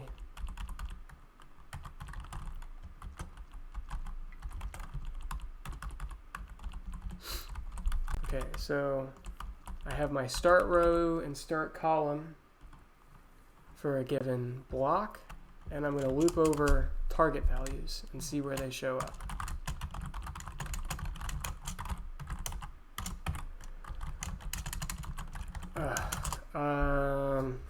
Let's just check. Still solves 58 puzzles. I'm going to check first how many rows the target appears in.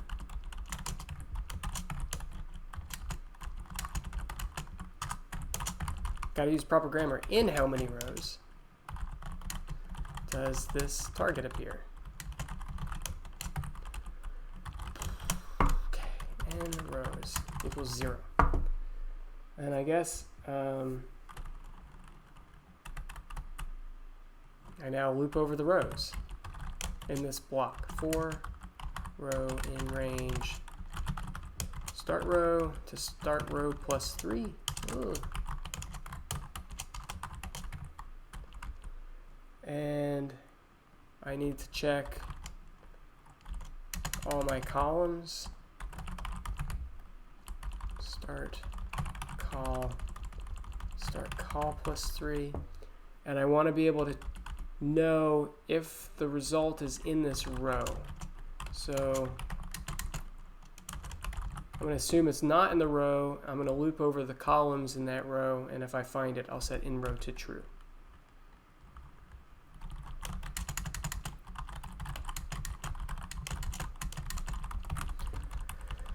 Okay, that's my position.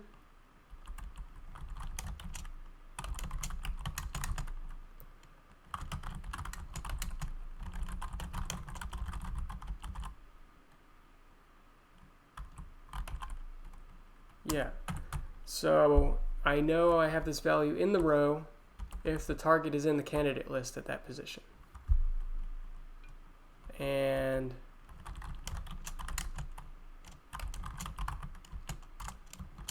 if I found it, then I can break this loop over columns.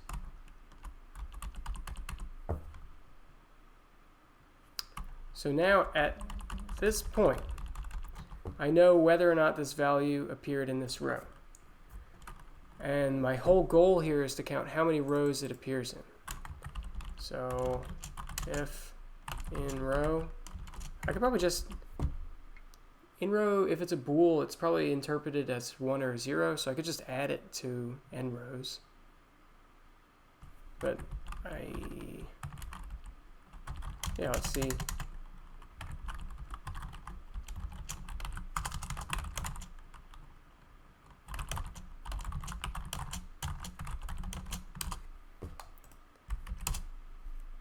Yeah, it's just a 0 or 1. Okay, so I will add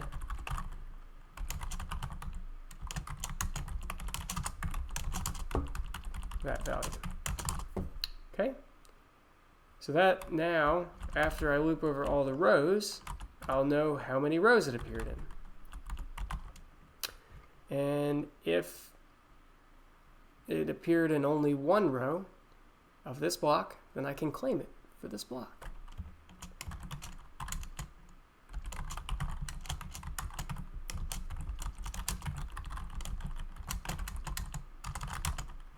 It's a team effort. Can we claim? Let me pull this back up because it's at the bottom. Can we claim this target or this block? So if number of rows is not equal to 1, then I continue.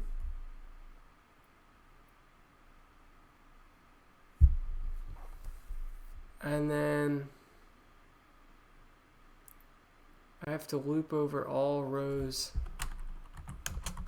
Okay, let's buy time for me to think.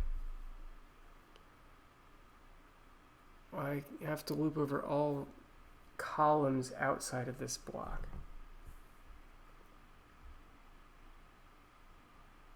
No.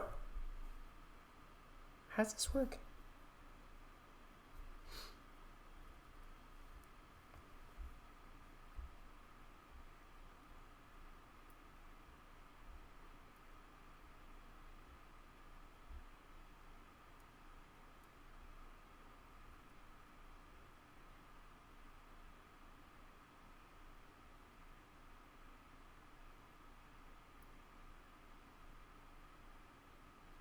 Oh, right. Okay. So I need to know what row I'm worried about, and then I can loop over all the columns associated with this row. So I will make another parameter myRow, and I will assign it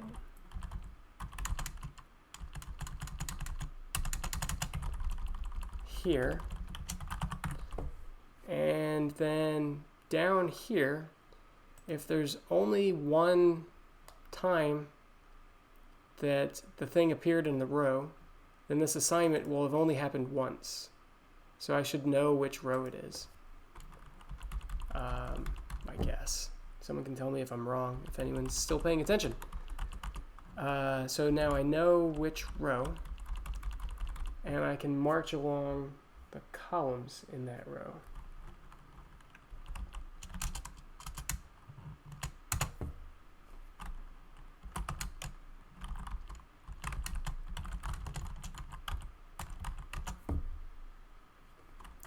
So I'm going to go over all columns, but I don't want to worry about the columns in the block I'm talking about. So like in this case it's easy. I would want to start here, but if I was talking about the middle block, I want to start looping over here and then skip these and then continue. So I would say if call is greater than or equal to start call, and call is less than start call plus 3. I think that's right. If that's the case, then I skip that one. And then if, what's the value? Target is what we've been looping over. If target is in the candidate list for this position, then, okay, that's, how many times do I call position here? So position is defined in this inner loop, so it's safe to use it down here, I think.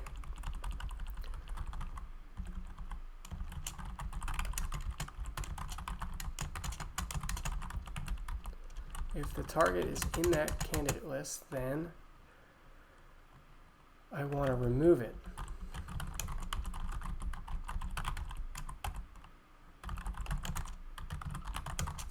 No way this is correct.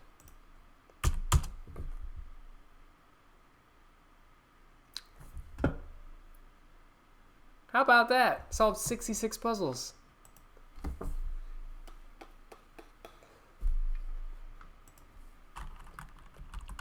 Awesome. Okay. 464. So now we want to do this again, but for rows. So let's say for columns. This is rows in a column, in a block. Rows in block. 465.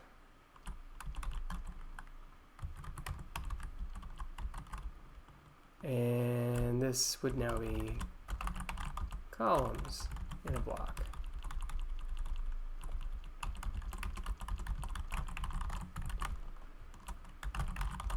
And I just have to switch row and col everywhere.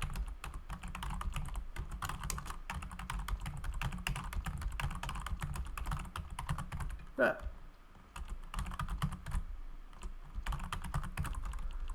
in col,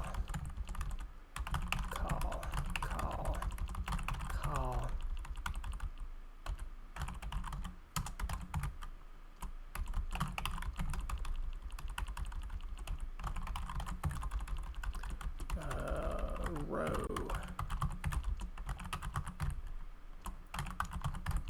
Easy peasy.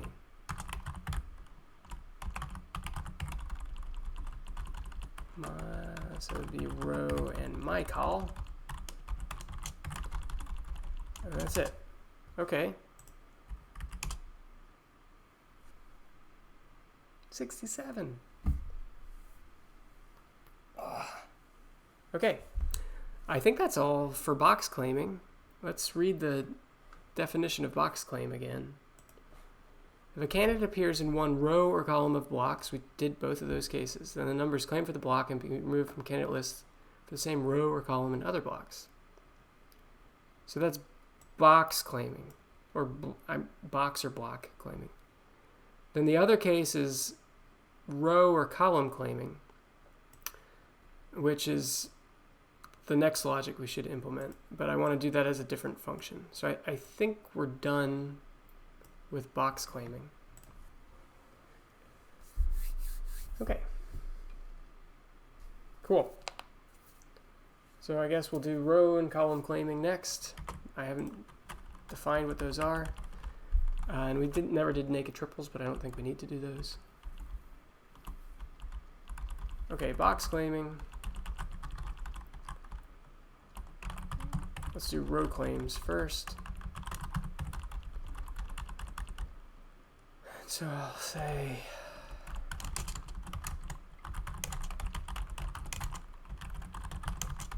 it's the same structure.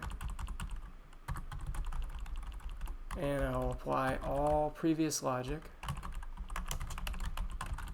I might as well see, maybe we'll solve more than 67 by just calling, box clamming.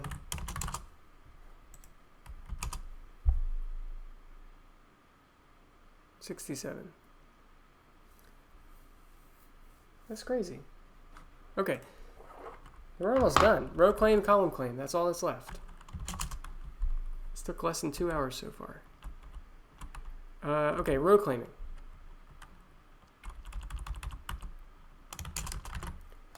Let's look at this. Okay, now we're at the similarly. Similarly, if the only instance of a candidate in a row or column occurs within the same block, then the candidate can be removed from the candidate list for all other positions within that block.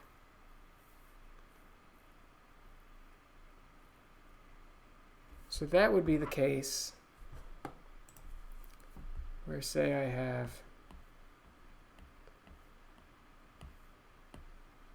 1, 2, 3, 1, 2, 3, 1, 2, 3. That's too many. Okay. Try it again. 1, 2, 1, 2, 1, 2, 1, 2. So I have the only elements are in an entire row are in a single block. Then I know they have to be in this row because they don't appear elsewhere in the block, elsewhere in the row. So that means they can't appear anywhere else here. So it's almost the same logic as the other type of claim, but it is slightly different.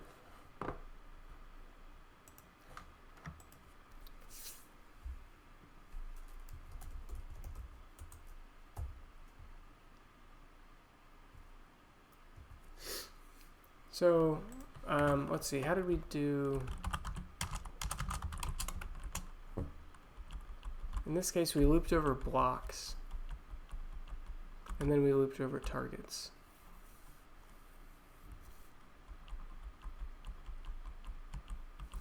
I want to know if a target appears only in a given row. So I think I want to loop over rows this time.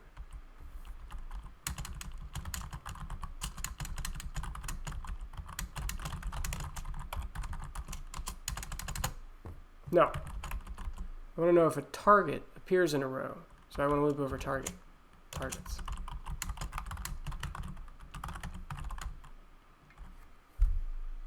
It probably doesn't matter. What app tablet am I using to draw on the screen? I am using an iPad. I'm using Notability is the app. And I'm on a Linux box. And I'm mirroring it to the Linux box using a program called UXplay. It works pretty well, and it's pretty stable, and it's like, it's over, I guess it's over the Bluetooth or something. I don't even know how it's I don't even know how it's talking to my computer because it's not plugged in. It works pretty well. This is what I use teaching remotely. I use this this setup. This is basically my teaching setup. And I had a little newsroom where I'd do announcements. I'd have announcements on the board. Here, hold on. I'll show you.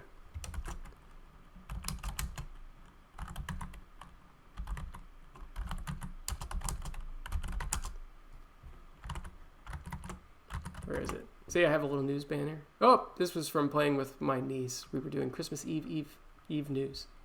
Anyway, this is how I do announcements for my class. Makes pandemic teaching a lot more enjoyable when you try to have some fun with it.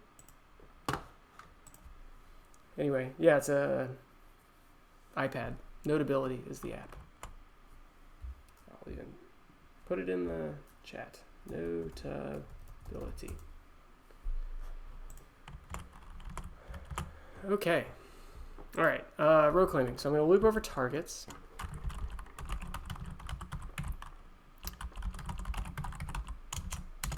And I want to check if this target appears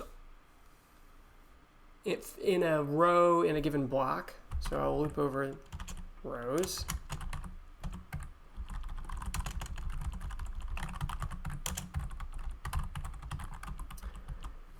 And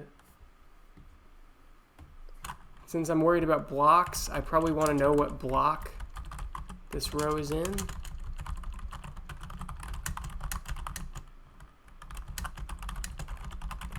And we have to use a mod to figure out what the starting row is. So it's row minus row mod 3, I think. So if it was 2, 2 mod 3 is 2. So the starting row would be 0. 2 minus 2 is 0. And now...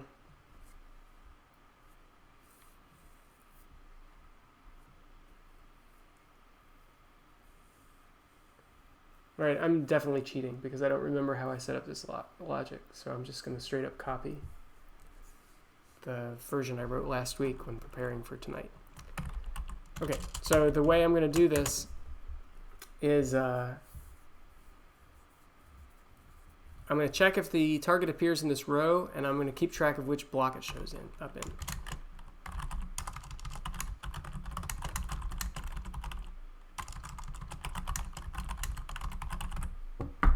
Okay.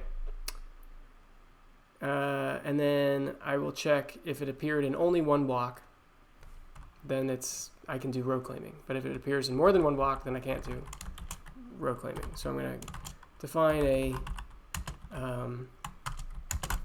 list. It's going to have 3 elements that can be bools, and they'll be true or false, depending if this element shows up in this block. So I have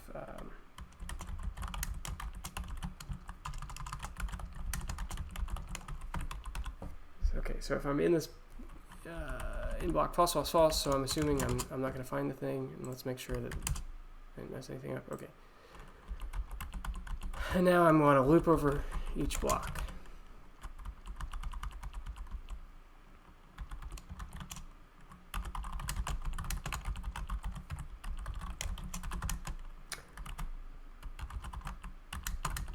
And I'm going to have 3 blocks in the row.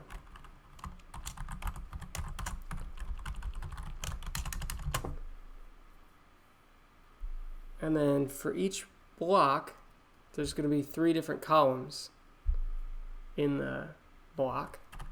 So I'll call that an offset.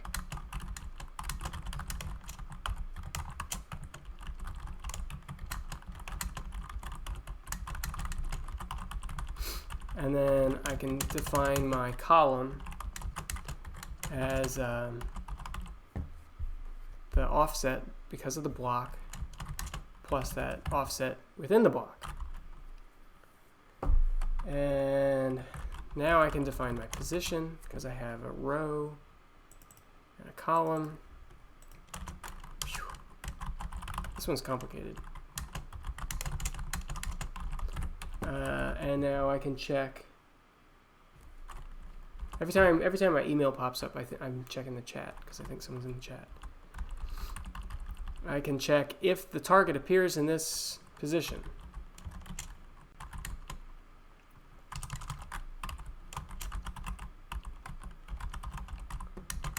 So I can use this in-block array.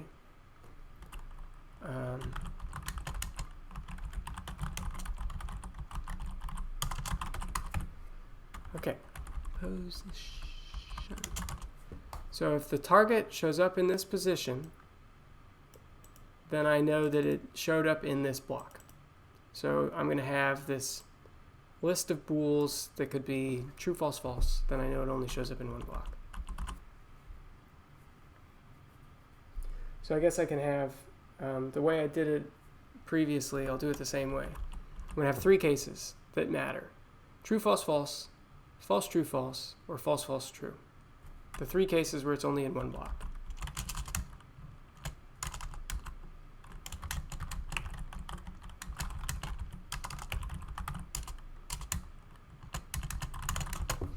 What's kind of crazy about all this is it's so much easier for a human to like look at the puzzle and notice where things are compared to the computer logic. It's interesting to me.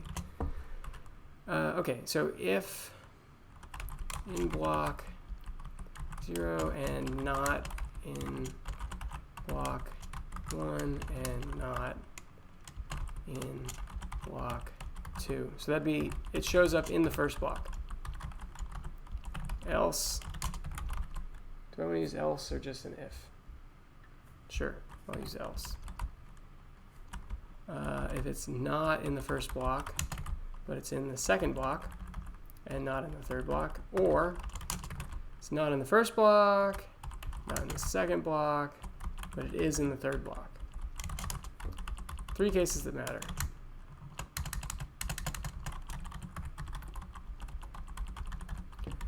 Okay, so if it's in the first block but not elsewhere, now I need to loop over all the rows in the other blocks.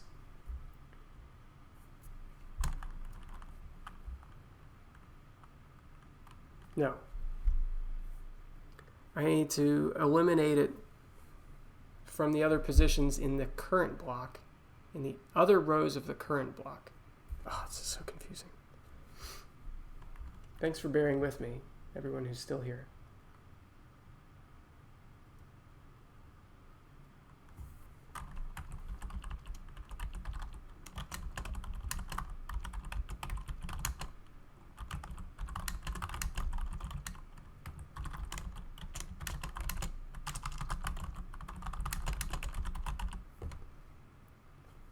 Okay, so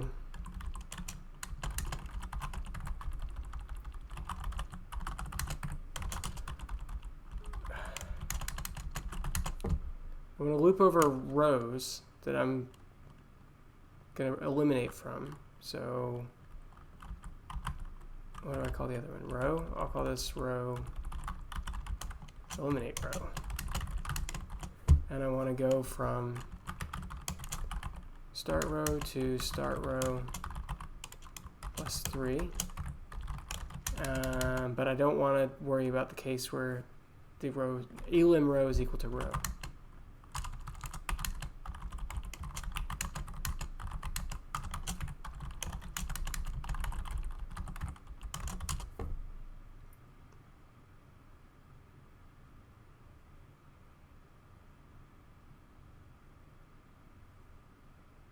Yeah, I think that makes sense.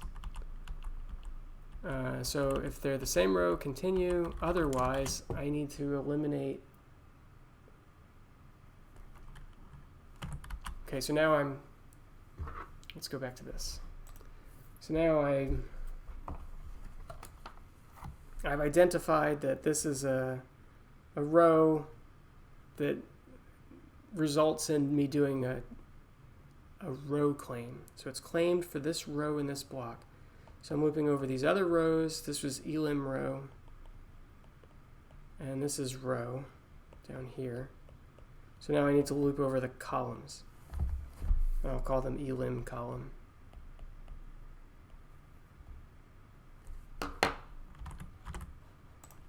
Okay, so I've looped over rows. Now I can loop over columns. Do I have a start call?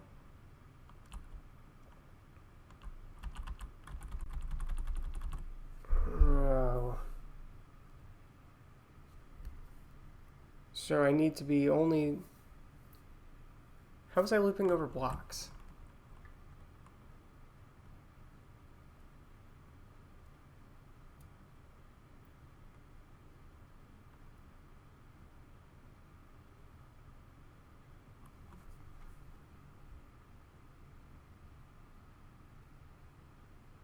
Oh, I know. Okay, so that's what this if statement is for. That tells me which set of columns I'm interested in. So I'm in this first block, so that's these first three. So my columns should go 0 to 3. In the next group, they should go from, 0 to 2. And this should go 3 to 5 and 6 to 8. Okay, easy, easy, easy. So this should go 0 to 3.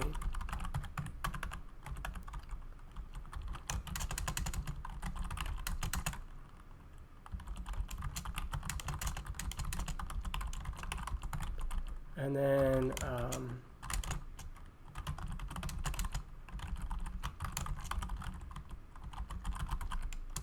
is positions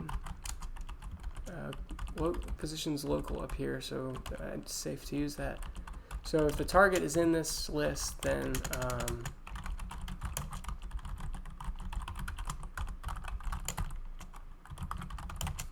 I can remove it. Okay. Cool. So that's great. So now it should be the same exact logic for these other ones, and the only thing that needs to change is the columns I'm looping over. 6, 7 YY. So this is the case where I'm in the second block, so I should be going from 3 to 5. And I don't need that. 1, 2, 3, 4, 5, 6, 7, 7, 8. And the same thing here. I'm going to start at 6 up to 8. Okay, that should be it for that. Let's see. This is row claiming. Unindent does not match. Unindent does not match.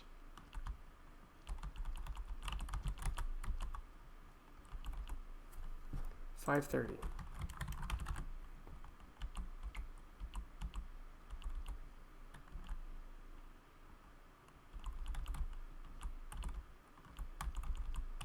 I don't understand.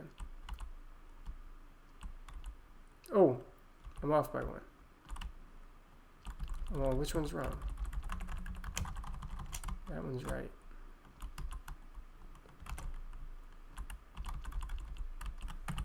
That's silly. Stupid indents. I hate them.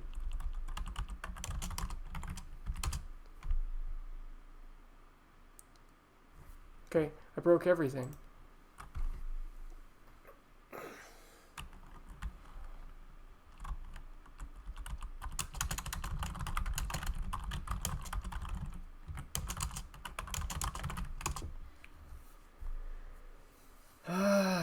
Okay, 67. Is that the right number? 67. Okay. What did I do wrong? I loop over rows. I get my starting row. Is the starting row right? I initialize this thing to see which block I'm in. I loop over the 3 blocks. I loop over the number of columns in each block. So my column should be 3 times the block plus off. The position is row plus column. In block, I check if the target is in that position. Okay?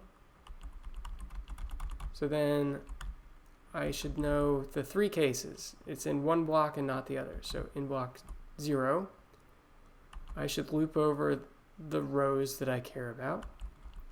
If the row that I'm talking about is the same as the target row, skip. Then I loop over columns, and this is for the first block. Oh, yeah, this is for the first block, so it should be columns 0 through 3. If the target is in the, okay, and I define my position. If the target is in the candidate list, I can remove it. Okay, let's just see if that's right, and I made a mistake with the other pieces.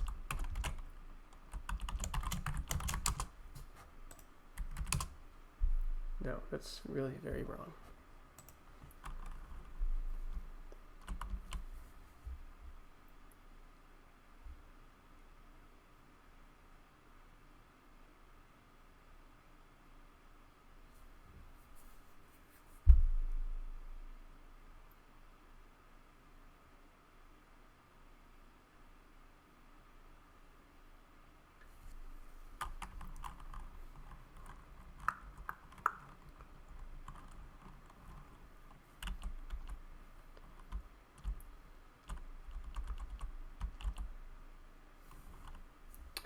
Well, this is a bummer. Oh, now there's new viewers here just watching me not know what I'm doing.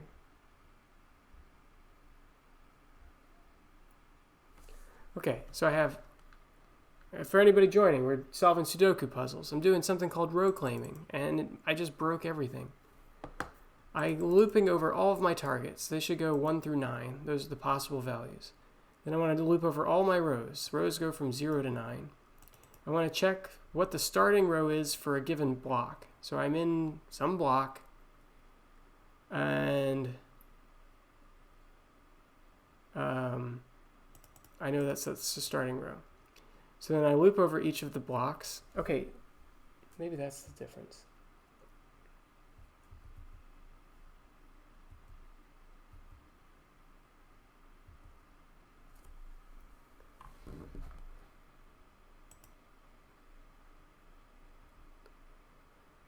So that's the starting row for each block.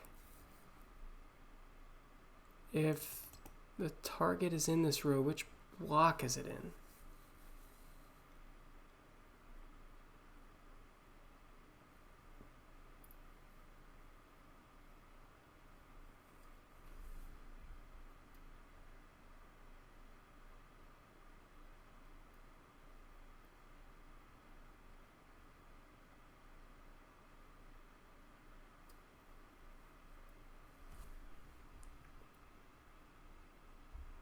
This doesn't make sense. In block is overwritten with each off.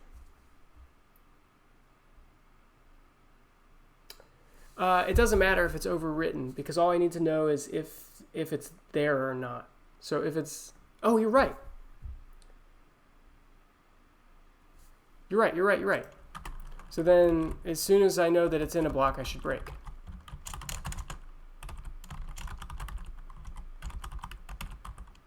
Rain, you are like, you are the champion. Okay, so I think did we solve one additional puzzle that way? Oh, and then we have all these other ones. Rain, MVP.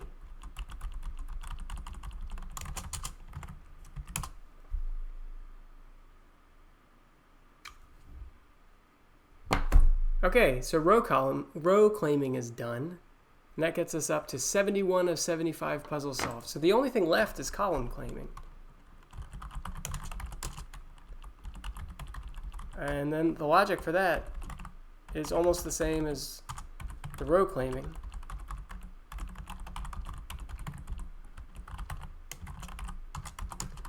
So I'll just copy this whole function from 562.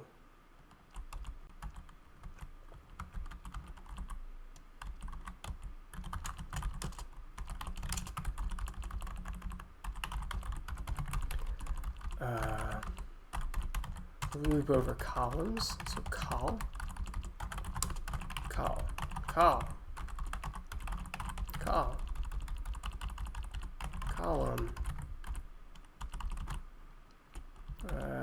row.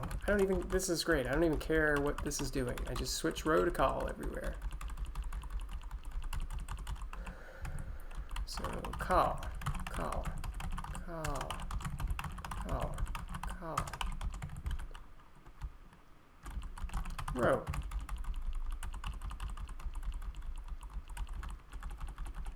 Col, col, col,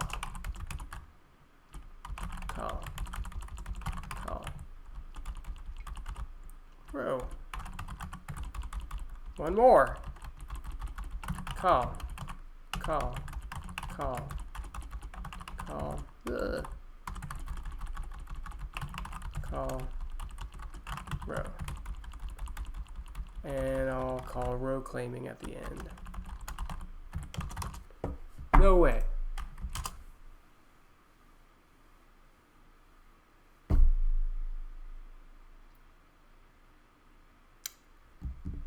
Solve 73.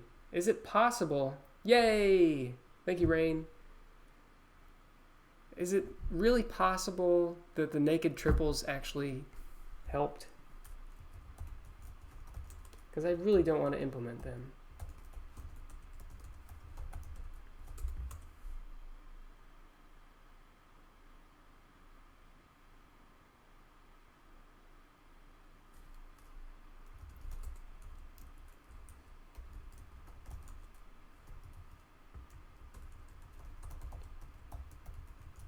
I'm checking on with my old version of this code. Yeah, okay. So naked triples is the only thing missing. I don't feel like implementing that though. So I think I'm pretty happy that we solved 73 of 75 puzzles tonight. And even if we implemented naked triples, I wouldn't be able to solve puzzle number 7. I have no idea what additional logic is necessary to solve this puzzle. So if someone wants to figure that out, that'd be great. It's this puzzle right here. That's one of the, now we can check the Project Euler answer actually to make sure that's right. So let's check to make sure. Let's see. Do you know how to come up with a solvable Sudoku with only one set of solution? I was talking with a couple people on Twitter about this when I was starting to work on this tutorial. I don't know how you make Sudoku puzzles other than make a puzzle and remove numbers from it. And then I don't know how to guarantee that that has a unique solution either. I don't know. I assume that the way this is done is with computers. I don't know. Okay, let's check that we can beat Project Euler and then we can call it a night. So Project Euler tells us that we should sum up the first 3 numbers, so 483 from 50 puzzles. And it's the first 50 puzzles in my list. So I'm going to put 50 there. And I'm going to say sum. I don't like when things turn blue, so val is 0. And then if a puzzle is solved, I'll say val plus equals puzzle. So it's the top row, 0, 0 times 100 plus puzzle 0, 1 times 10 plus puzzle 0, 2. So that's just turning 483 into 483. And then I can print out val. And that's the wrong number. But I know how to solve the one puzzle I can't solve, and that's grid 07. And the way I know how to solve it is if you look at the candidate lists, there's only 2 possible candidates for this position when the solver gets stuck. So I'm going to pick one of them. It turns out it's number 1. And look, lo and behold, it can solve it. And hey, that's the right answer for the Project Euler. So I think the solver works correctly. It just can't solve 2 of the puzzles. Naked triples will help us solve one of the puzzles, and then I don't know how to solve grid 7.